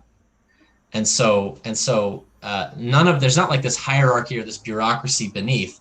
There's people who become like Heavenly Father, and there's various other gradations of people who, essentially go to heaven, but it's not the experience. It's not the kind of life that God lives, if that makes sense. But it's not, I can't remember what Gio was talking about as far as, a lowercase g. There's not really a lowercase g, or maybe there's not really an uppercase g. Well, there is in section 132. So specifically there, what do they imply by the lowercase g gods when they say enable men to become gods? Well, I don't think anything is implied by the capitalization. I mean, first of all, to be separate from the God. Like God is the capital G is the God that we're talking about, whereas gods would be separate gods. Like, well, that's what somebody sort of looking at it, from outside would conclude, I think. But the capitalization was imposed by the printer. Like, that's not something that was in the original document. So, I mean, I don't even know. I don't think it's relevant. Like, I think we're sort of reading more into that than is there. But the idea being, so we do reject, here's what I mean by maybe there's no uppercase G. We do reject the idea of the Platonic God. That's what I wanted to get into. Yeah. So that's kind of like, you were saying there is no Platonic or Aristotelian unmoved mover, that there is no, like, there's a God above God. Like, how does it work? Is it kind of like there's almost like a Saguna Brahman, Nirguna Brahman, but it keeps going back? Like, how does it work? Like, what do you mean by that? Well, I don't think that we are like overly concerned with it. Like, if that makes sense, it's like who was Heavenly Father's father? Well, the answer is Heavenly Grandfather. Like, but that's treated as like a joke. Like nobody like cares, and in the church, and so like I think part of what we embrace that maybe the creeds don't embrace is the idea that things don't necessarily have to have a beginning. Yeah, but that. Go ahead. Sorry. Go ahead. Well, yeah. I mean, like, I get why that's a problem, but that's a very huge problem when it comes to Christian. Yes. I mean, I don't care. I'm cool with it. Right. So the idea is that things can have always existed. Things can have always been, and there may not be a beginning. And I it's also possible that there is a beginning. but like that's not it's not like super important to our theology to trace it back to the beginning, if that makes sense. No. One thing I'll say from what I was taught growing up was that it's not like you're right in that it's not often spoken about, but there is an insinuation that God may not be the only God at all. However, he's the only God that's relevant to us, if that makes sense. So kind of like the demiurge, or is that a different? I don't know. No. You have to understand the concept of priesthood and the concept of stewardship. So we believe that God is our Father, right? And we're his children. And that's not like an abstraction that we're using to articulate some other relationship. Like, we believe he's actually our father, like your dad, and in a spiritual sense. And so to say that like there are other, like, there's only one sort of family, if that makes sense. And Heavenly Father probably, or maybe has a father. But it's the same, like, it's not like there's some other separate gods who have separate rules and believe separate things and are ordered totally differently. It's a family. Well, when you say family, it would also imply, at least to me, a family tree. It would imply, let's say, a branching out from the source of, let's say, certain other still high but lower powers that would have their own responsibility over various facets of existence. Would that be fair to say that something like that would work, where, let's say, as human beings, we have a responsibility over our children, we have a responsibility over our community when we have, that kind of position in life. So I could see a similar thing working fractally with other, let's say, higher level beings that, let's say, they may not necessarily be already in the state of oneness with God, where, let's say, they may have some more work to do, but they may be doing that kind of work at higher levels. Well, we're all participating right now. I mean, sure, absolutely. And that's I think the point is when we say, like, there may be in the New Testament there may be gods many and lords many, but to us there's one God. It's that there's one. We owe allegiance to God. That's it. And it's not, again, these things are like viewed as sort of academic. And so, like, they're not really explored that much. So this over here, just for the sake of it, I want to show this poster with the various lokas in Hinduism. So these would be, let's say, different realms of reality that beings that are conscious of their own existence would be able to participate in, and they would have, let's say, different things to do and different responsibilities, yet all of these different realms are still just parts of the whole, which is God.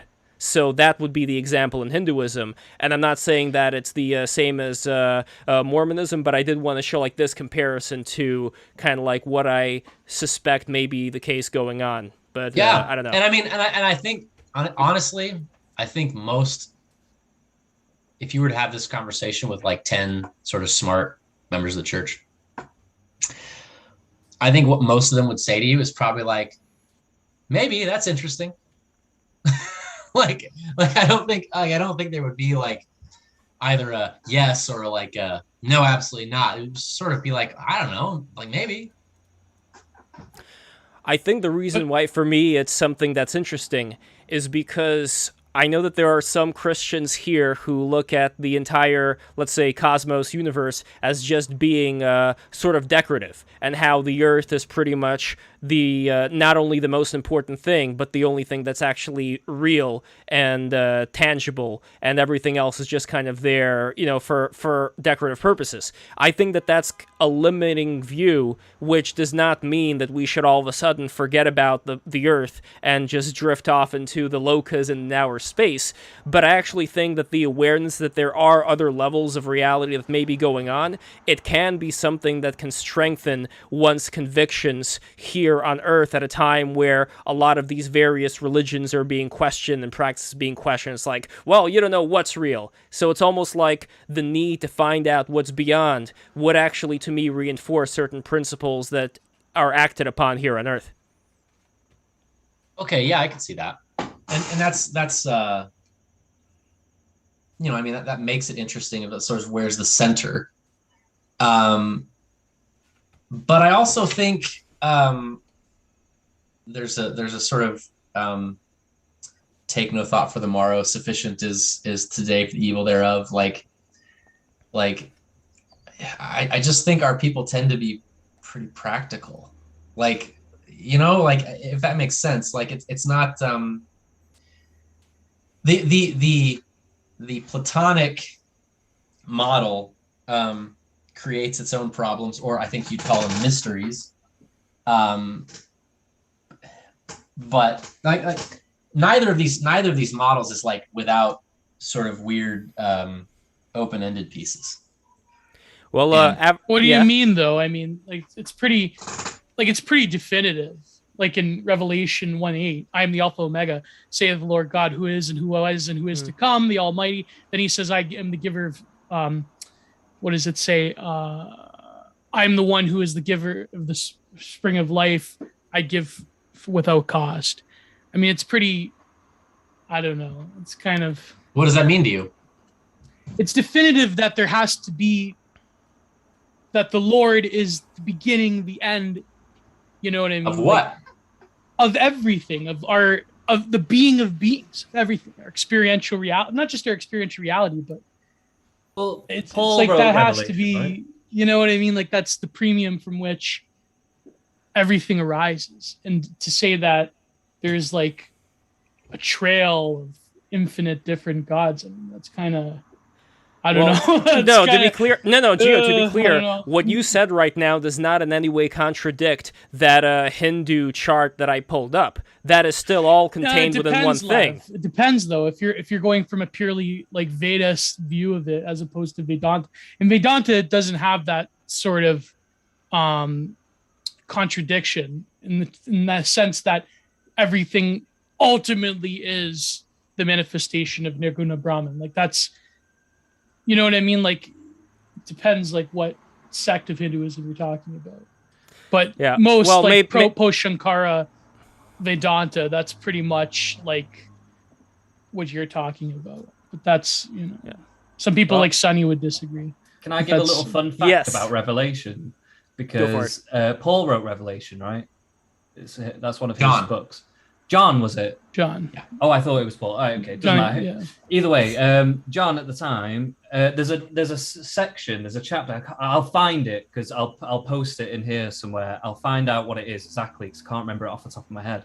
But there's a couple of verses where he stops having revelation for a minute, but then an angel visits him and gives him a small parchment of paper that when he eats it will cause him to be queasy, and then he'll throw up.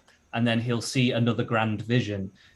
Does that not just sound like acid? Like what is John not taking acid and having these revelations? What's going on? That was the angel, I believe, that the first Antichrist killed, and then the people of the earth cheered on because, of course, the angel was admonishing them and giving them righteous punishment for their cooming. So I don't know. I mean, because there is this one interesting point in Revelation where when they talk about soothsayers, they actually translate it to people who are imbibing of different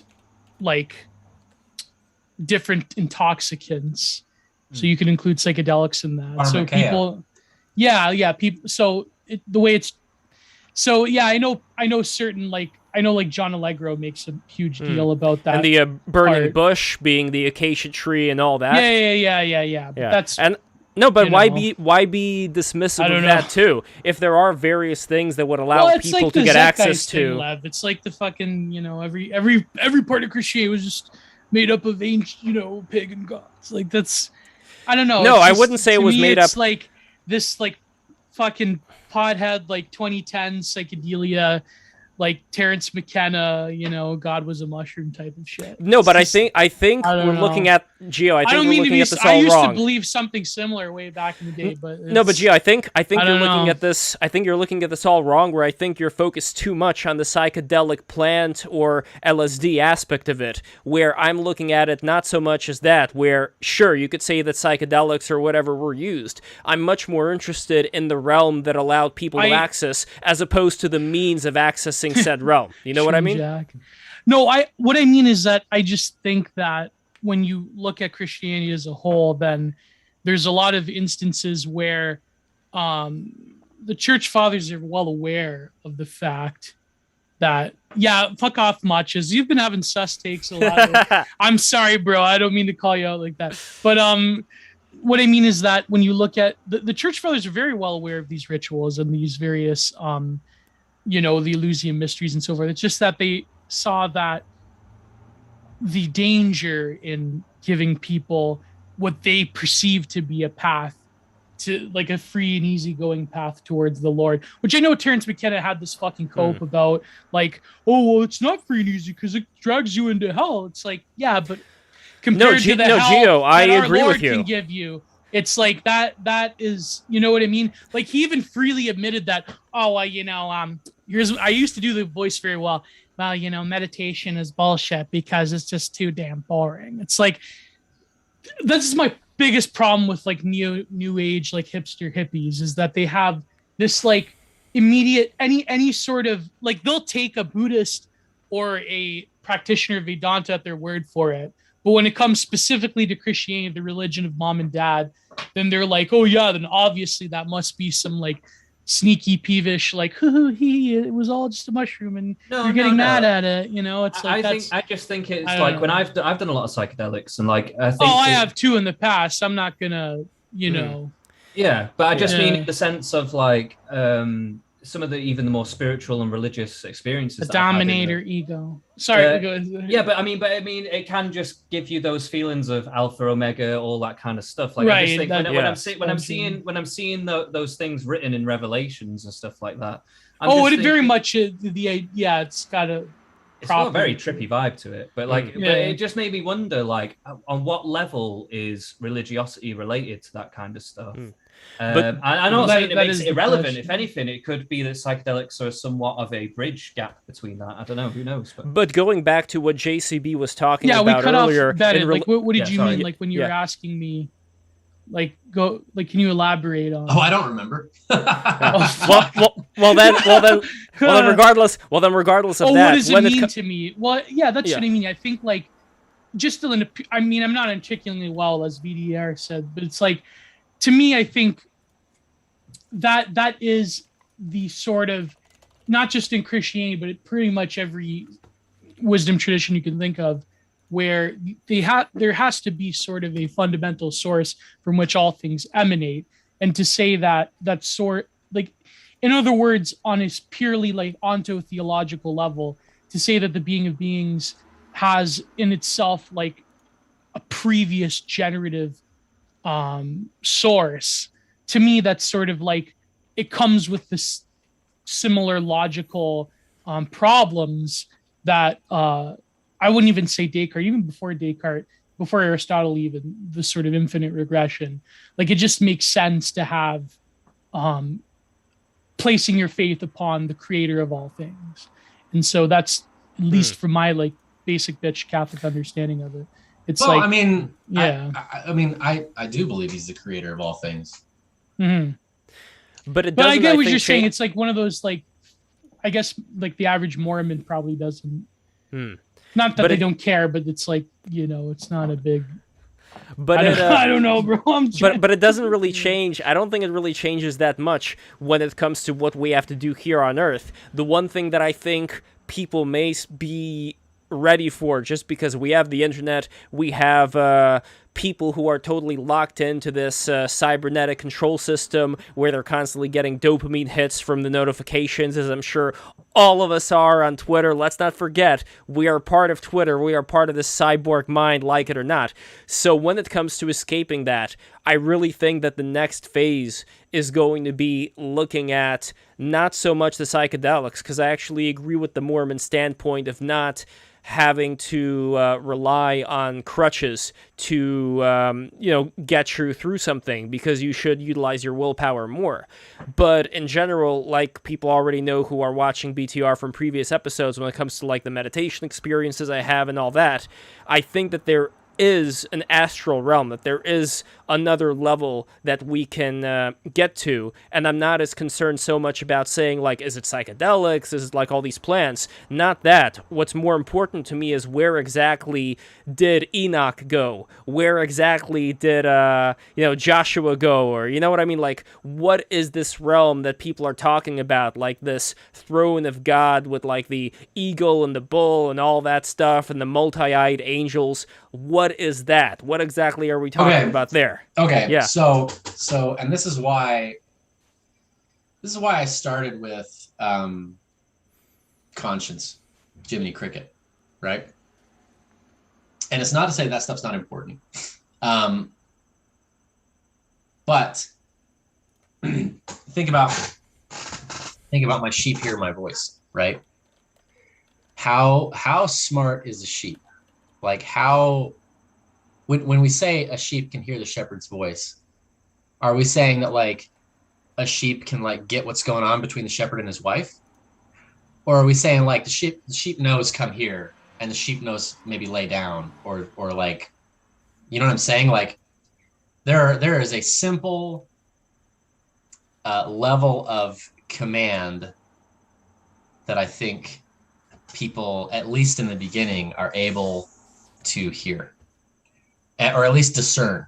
Like I think everybody can hear God talking to them all the time, but can they discern it? Someone said that I was talking through my nose. I've had a cold, man. Give me a break.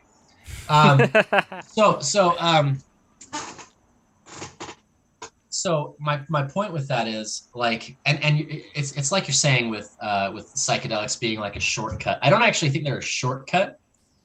It's sort of like going into the warp without a Geller field. It sort of opens you up to all sorts of things. And here's the important part. It's not just that like the things you encounter over there might be scary, but like if you have a psychedelic experience and you see an angel, how do you know? How do you know? Right. Exactly. And so what I'm getting at with this Jiminy Cricket stuff is it's not about, the problem with hearing God is not being able to hear God, because that's what people think they're getting when they take psychedelics. They think like, oh, I can't hear God, but when I take the psychedelics, it opens me up and my third eye is open and I can perceive things I couldn't perceive. Perception's not the problem. Discernment is the problem. And so right. and so as you obey the Spirit in these very basic, very simple instructions, gradually you come to understand his voice and recognize his voice.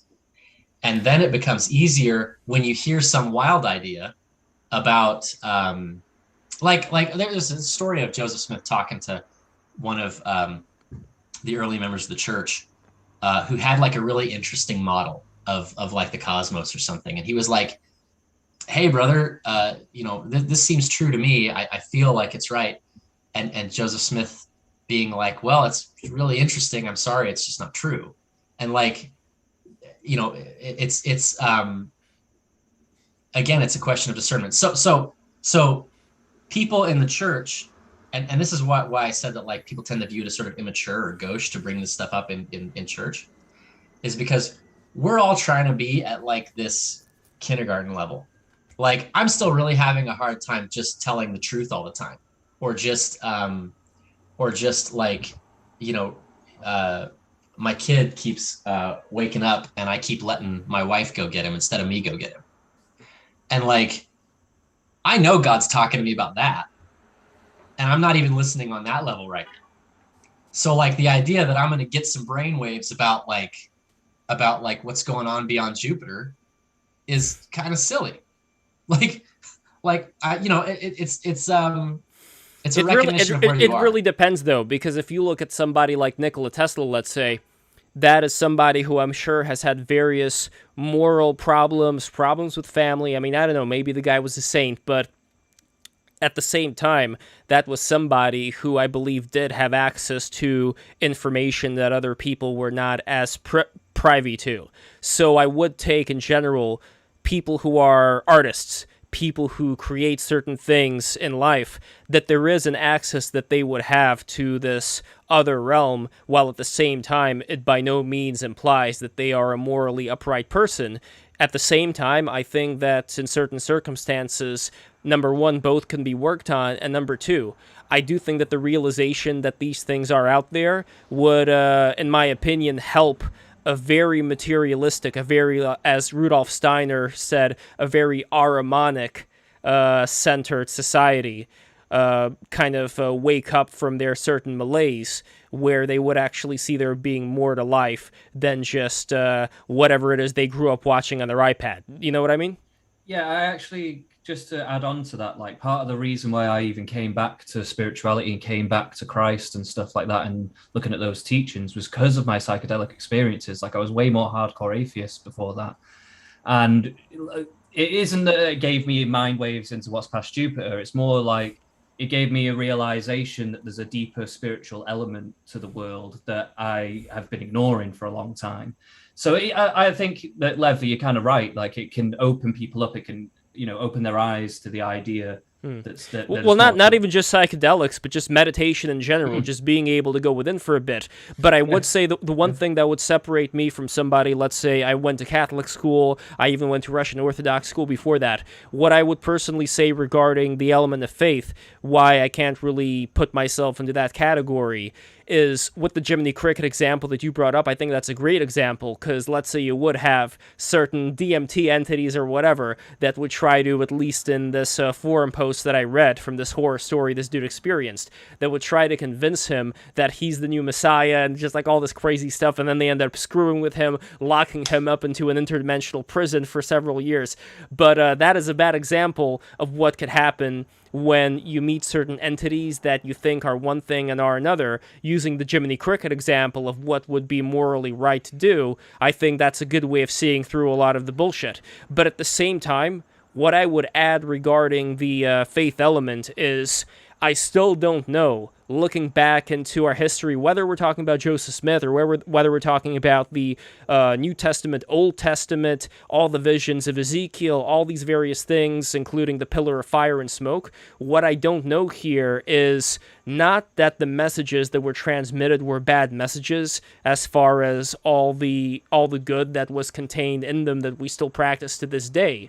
What I am not convinced, though, was who are the disseminators of the message. Because if there is somebody, let's say you, JCB, in another life, were to go to a primitive planet and expound the virtues of a specific thing, then maybe they could play a game of telephone, and before you know it, they are going to be building statues for you, saying you are God. Meanwhile, you are just somebody who is the messenger of particular information. So I'm not really sure who these beings were that expounded the information that we currently have today as human beings, but I wouldn't necessarily say that those particular beings, that they were, the God, or they were the angels of the God. I don't know. Maybe they were, but I'm much more fuzzier when it comes to that part of it. Well, and I think that's fundamental to like the idea that you're going to get these truths just by reading books. You do have to experience things for yourself. And I don't mean to denigrate ecstatic experience or open vision. I mean, those are things that I've experienced. I've had eyes wide open visions, and I've dreamed dreams, and it wasn't, on drugs. And those things are real and they matter, and you have to pay attention to them. You're obligated to pay attention to them. It's more of like an obsession with those experiences as they happen to other people can sometimes get in the way of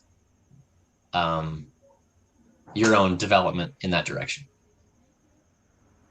Can you elaborate a little bit on that? Well, it can keep you from kind of the blocking and tackling, keep you from kind of the basics, and you know, it can give you sort of, it can give a lot of people the impression that religious experience is something alien. It's something that comes from outside that that's going to be deeply unfamiliar to them. And it's like, no, God's been talking to you your whole life. And it's the water you're swimming in. And so you should not be waiting for an ecstatic vision. You should not be waiting for an audible voice in your head. You should be, you know, praying and reading your scriptures and trying to do what's right and experiencing God in that sort of humble sense, and let that develop. I agree with you. Like, the way that I would phrase it, though, for me personally, is the various things that I do, let's say, when it comes to going within.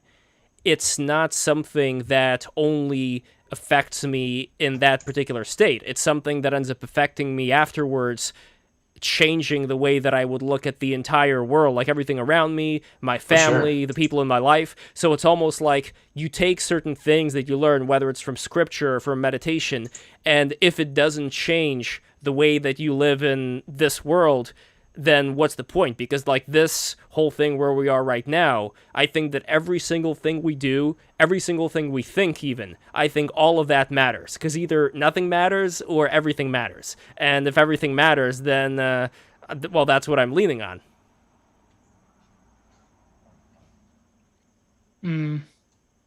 What do you think, Gio? About what? Do you think everything matters? Everything we do has a certain... has a certain, even if very small, tangible effect on what goes on. In a sense.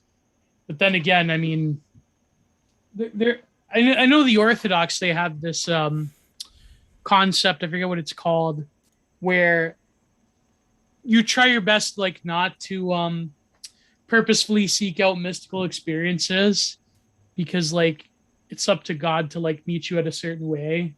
And to go beyond it is sort of like venturing off into like kind of like suspicious territory. But as for everything meaning everything, I mean, I don't know, I guess in a sense, yes, but also, you have to habituate yourself to that position. You'd be astonished by like how much we're sort of geared towards meaningless actions or meaningless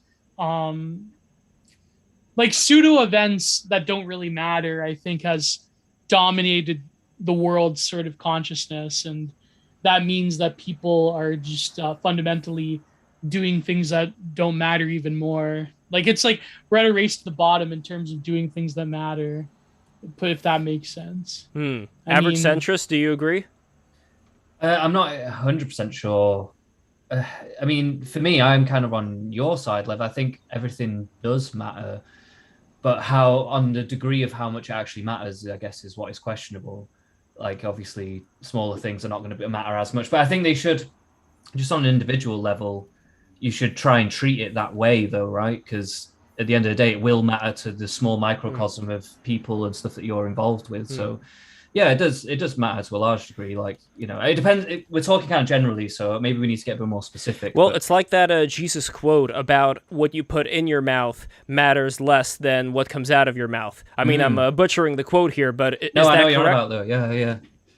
I think so, yeah.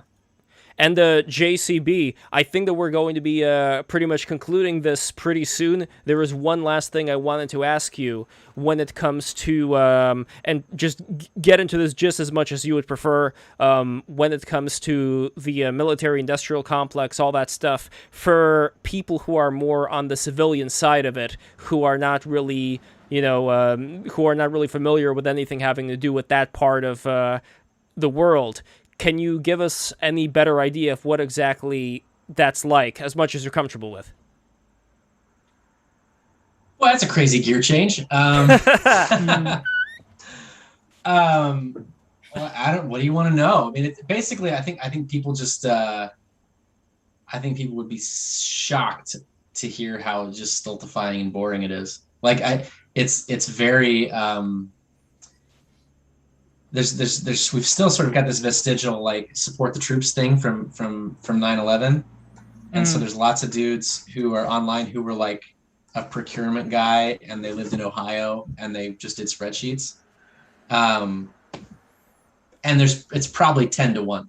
It's probably 10 to 1 in terms of like people who just sort of were in that world versus people who did anything interesting. And maybe tell me more about like. Okay, I can narrow it down. Something that I've always been very fascinated by is the existence of black projects, whether we're talking about Operation High Jump, that whole thing about Admiral Byrd going into Antarctica and supposedly fighting the Nazis and the UFOs, and, all of this crazy stuff having to do with the Battle of Los Angeles with those UFO aircraft and the Foo Fighters around Washington, D.C. So all this fascinating stuff to me that Jason Giorgiani, for example, likes talking about makes me think, if there are things like that, and we have had documentations of, from the Navy, we had that weird craft that they said, it's a UFO, but it's like, why would they talk about that? What's going on there? Is that Operation Bluebeam? But anyway, to me, what's interesting to find out is how and I can never say this word correctly, so bear with me, how compartmentalized, there we go, how compartmentalized are these various industries, where would it be possible to hide something like a breakaway civilization, like all of this advanced off-world technology from the masses? How compartmentalized is it? Your audio broke up a little bit. That was your question, right? How compartmentalized? Yeah. Uh-oh. Okay. I mean, if that exists, I don't know anything about it, and if I did know about it, I couldn't tell you.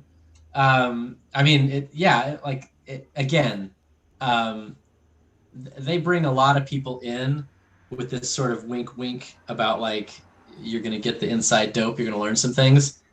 You're not. It's in fact, overclassification is a huge problem where just everything sort of gets classified and then nobody can look at it unless they're, unless they drive, an hour and a half to the location where they can look at it, and it's stupid. And so like, yeah, like, it would shock you how, like, and I was sort of expecting like that I would get behind the doors and it would be like plate glass and chrome and like, touch screens and the thing is, it is so challenging to get technology through the door that it's like 1978 over there. Like it's unbelievably backward. And I don't know, maybe the Chinese are doing something cooler than what we're doing. We're not doing a whole lot that's particularly cool. I'm sorry to disappoint you. Well, that still makes me think, though, that with all the inheritance we've had from Operation Paperclip, if we're talking about the Nazi rocket scientists, to somebody like, what's his name? The guy who was into Crowleyism, he was a disciple of Aleister Crowley, Jack Parsons. So when you have somebody like that who was responsible... Jack Parsons. Yeah, Jack Parsons, who was responsible for the modern state of rocketry from World War II, like he was a major figure there. You have somebody like that who is so obsessed with magic, sex magic in particular, and then you look at somebody like Oppenheimer, who quoted the Bhagavad Gita after the atom bomb was set off. So you have examples of people, or Isaac Newton, or Nikola Tesla, like I mentioned before. You have these examples of people who have done absolutely monumental contributions, for the positive or negative, towards humanity. and they seem to be operating at a realm that actually accepts a lot of these various off-world mystical concepts as opposed to the layperson. So that makes me kind of think that there may be something that is going on. I mean, to give you one personal example, there was this satellite that was launched recently, and my friend who I asked if she can put the coordinates of Antarctica into the satellite, she did so, and this wasn't just the only purpose of the satellite, but it was going to take photos of Antarctica. Guess what happened? It blew up. Now, I'm not saying that it's because I gave the coordinates of Antarctica that it blew up, but maybe, I don't know, because I have yet to find an image of Antarctica on like the satellite feed that is pretty clear. You know what I mean? That is like as detailed, to the layers that we would get from like Google Maps looking at the individual tree or the individual plank of wood that's lying on Gio's lawn. You know what I mean? Like there is a tangibility. Oh, sure. Yeah, there is a tangibility to the things that it captures here. Well, so part of that problem. Hello? Are they shutting you down? What's going on? Part of the problem is that that has to do with orbits. Like, I think it is the man trying to keep me down. No, but that has to do with orbits. So it's very easy for us to send satellites into orbits sort of that follow with the orbit of with the rotation of the Earth. And we do things called highly elliptical orbits or polar orbits that can be used to watch other areas. But like they generally are, like if you're doing something like that, first of all, it's expensive. And so they're generally deployed over the northern hemisphere because, that's sort of the closest point of contact with Russia. But like, basically, in other words, if you're building a satellite that orbits around the Earth in the usual way, you're getting a full view of the whole Earth, and that's pretty easy to make that useful. But in order to launch a satellite into orbit around Antarctica, you can't, like, you're having to make that orbit really close to Antarctica and really far away from everything else because it's very elliptical. And so, like, again, it would have to be a satellite purpose built for that. So that's probably the closest I've got to like a blue pill on that. Like maybe that's why we haven't seen those kinds of images. But I think as the technology improves and as time goes on, that's going to get less and less defensible if they never send anything to Antarctica. Well, it's a strange thing because when I asked my friend about it, she says that she has to get permission from NOAA. I'm not spelling it correctly, but it's like the National whatever. It's the organization that kind of gives you the clearance on whether you're allowed to send a satellite. And atmospheric. Yeah, that's it, yes. So when it comes to what they said, sure, absolutely, go for it. Which makes me think that, okay, so either they're stupid, that they're not aware that you cannot move the satellite in that direction, or, is somebody not aware of something here? Because when you said this, to me that means that there is a technological limitation, but then how could they even approve of that satellite being able to go over there? So, do you see what I mean? Like, something's fishy here, something's not right. No, I'm not. Yeah. I'm not saying that it's like technologically impossible because we do have polar and elliptical orbits. It's more just that economically, you've got to have the money to say, I want to launch a satellite and maintain a satellite just for the purpose of looking at Antarctica and nothing else. And the economics on most satellites is that sort of scientific missions get piled onto defense missions or some other satellite, some other commercial mission, and they sort of ride along and do their experiments. So this would have to be something that's just looking at an area that's not particularly, well, ostensibly, that's not particularly strategically significant and not particularly economically significant. So yeah, I mean, I don't know the ins and outs. That's one explanation for why it might be challenging.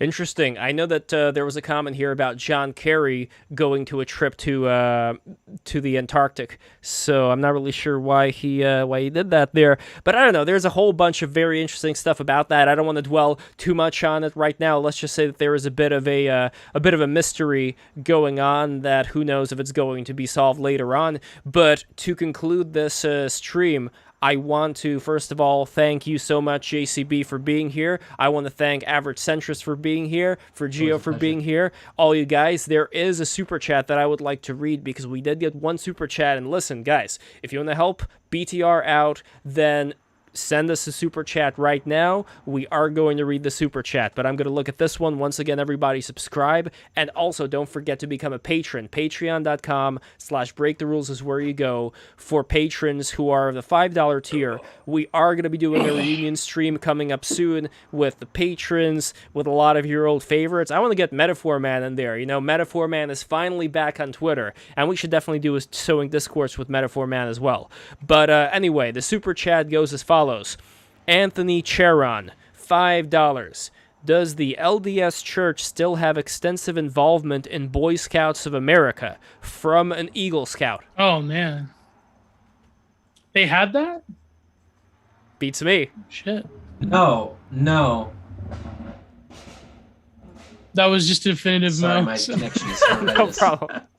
That means that they do. The Boy Scouts at one time were...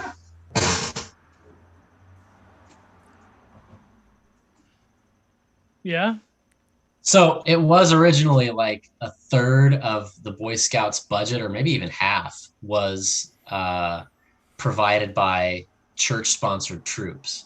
Oh man. And essentially, when they started to introduce mixed gender and same-sex troops, mixed gender and allowing same-sex leaders or gay leaders, the church basically did a drawdown, I think in 2018, and basically said, yeah, we're gonna remove our association, and now it looks like the Boy Scouts are having to sell off a bunch of stuff, and they're sort of getting buried by all these child abuse lawsuits. So yeah, no, the affiliation ended like 4 or 5 years ago. And I wonder why that it was over happened. culture war stuff. I wonder why those. Never mind. I'm not. Well, that was the problem. The South Park episode. That's what ruined it. By the way, are boys allowed in the Girl Scouts? Just like girls are now allowed in the boys? No, they're not. Well, what if they say that their gender is female? What then? I don't know. Wouldn't that be an end? I think they. Yeah. So much for the tolerant left. It's just so stupid. Like the Boy Scouts getting I mean, that was a big culture war thing during the 2010s, or sort of like up there with the war on Christmas is the war on Boy Scouts. I don't know. That was a big thing back in the day. So anyway, I also want to say that the $20 patrons are going to get a beautiful wooden magnet, and the $30 patrons are going to get a beautiful print from Giovanni Pennacchietti, and the $50 patrons are going... And by the way, the print is in the background here. You could see it right behind One of them, yes. And in fact, One of five.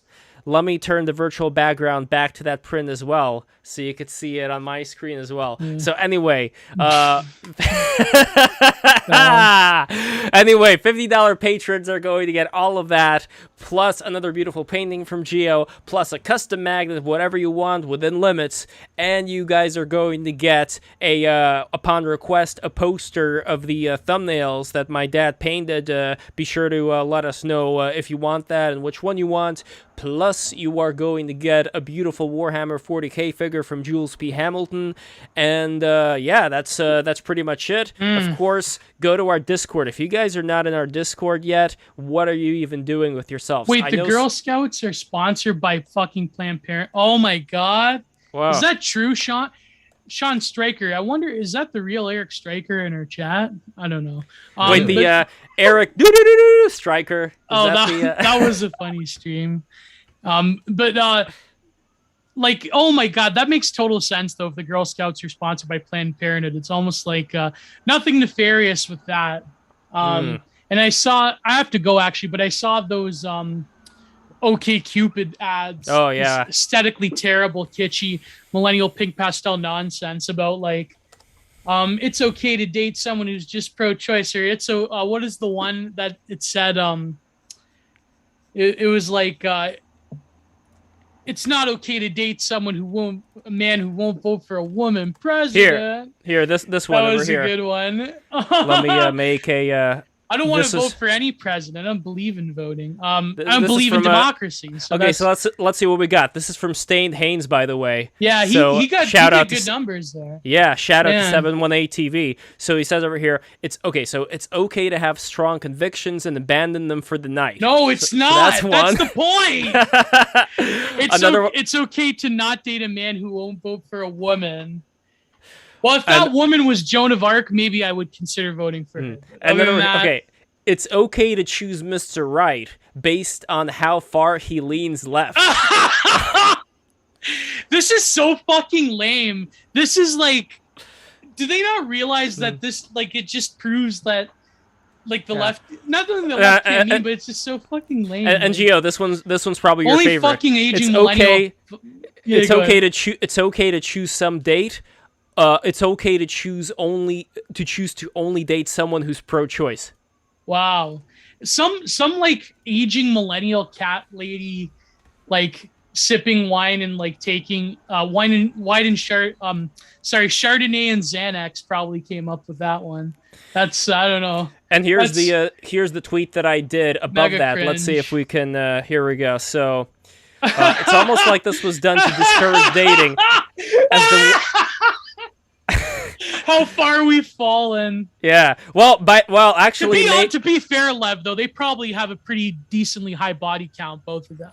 Well, actually, Gio, you are not far off the mark, because this lady over here, her name is Lisa Winters, this girl in red, and she is actually a Playboy playmate, and you could see naked pictures of her if you go to our Discord channel. So there we go. They're very tasteful, though. They are tasteful. Oh yeah, those tasteful ones, nudity. Yes, she was photographed by Bunny Yeager, who was this Playboy photographer who also photographed Joyce Nazari. Remember her, Gio, the Italian babe. Yeah. So anyway, I want to share one last tweet, which was sent by Paul Rossi. You guys remember Paul? He was on that stream with Styx Hexenhammer 666. I should say that the blonde, like her, Winters probably has a higher body count because she looks like Never mind. Okay, so this was the tweet from Paul Rossi. That's a self-insert from the Millennial Marketing Executive. So Paul writes, at some point being recessive and elusive ceases to generate desire, and instead curdles into alienating and imperious. I watched this happen to the East Village hipsters. Yeah, the object of desire feels entitled to being desired. That's very true. Like, the dramatic tension can only go so far into being prudish and frigid. I don't know. By the way, Sean Stryker, don't simp, gents. Playboy was a CIA op. Yes, okay, look. Playboy was a CIA op. I understand that it was, but here's the thing. I think of the 1950s image of the female as being kind of like the geisha of the time. There was something very flower-like and artistic about that fluffy, puffy 1950s hair and makeup and all that they had. They were all on speed, too. That makes it even more interesting. Really? Just like the Nazis were? Interesting. No, you didn't know that a lot of 50s housewives are on speed? Well, she's not a housewife, to be fair. She's a model. I don't know. Yeah, you remember even like what's his name? Curtis talked about that in his newest remember like how Nancy Reagan talked, like that's what inspired the Just Say No, because they gave her Vicodin or something. I forget. Oh yeah, and that was that clinic, right? That was set up, the Betty Ford clinic. Betty Ford clinic, yeah. Yeah, that was set up for those purposes. So anyway, I am posting an image of Lisa Winters. Now they do Xanax. Yes, in Sushi Bar. I want to make sure I don't accidentally post it in BTR chat. But listen, guys, if you want to see tasteful. If you want to see tasteful nudes, go to our Discord. Go to our Discord server over here. Listen, okay? There is beauty in the female body. It's good to strike a balance between, I'm not going to put people into a burqa, and I think that the female body is a beautiful thing. There's got to be balance here. That's my idea. Anyway, guys. All right, that's fine. We are at the end of the stream. Thank you guys so much for watching. I really enjoyed this one. We are going to have the following happen next week, by the way. We are going to have Turkey Tom and Tom Sauer, the two Toms, meeting of the two Toms. One is a famous YouTube content creator, commentator, and the other is a former Navy bomb squad. So it'll definitely be an interesting intergenerational combination. I don't know, Lev. I think you just do this because it sounds good in your head, but then later you're like, oh, fuck. No, it's going to be great. Next, we are going to have Mary Harrington, Thursday, September 30th, and she is going to be on with Default Friend. So Default Friend is going to be joining the fun. Then we are going to I should invite my friend Alicia for that. Excellent. Nice. Then we are going to have Max Derrett and Paul Town for the mental health stream. So we are going to have the POV from Max Derrett, who has autism, and Paul Town, who has schizophrenia. That is going to be the interesting one. And then Thursday, this is like a Playboy article. That's like, let's interview a schizo, and also let's have him get interviewed by someone with autism. Like, that's like classic Vice magazine. Like, when it was an actual magazine. Back in the late 90s, it's like, let's talk to a schizo. No, I think it'll be a great conversation. Paul Town really wanted to come on, and I think this is going to be a great chance to speak with him again. So Thursday, October 27th, Styx versus Joel Davis. It's going down. That is gonna be intense. That is gonna be a spicy meatball. Sorry, no offense, Gio. Man. Okay, and fuck. And we are going to have Eggy and Patriot J Thursday, October 14th, and hopefully they're going to have like a rap duet or something going down there. Rap duet? Freestyle duet, what is going on these streams? You have to find a way to put audio and have a beat. Get some license-free beat. I will figure that out as we go there. Everybody, this is the end of the stream. Thank you guys so much for watching. Please subscribe, share this with your friends. We got to get the numbers up. Thank you so much for watching.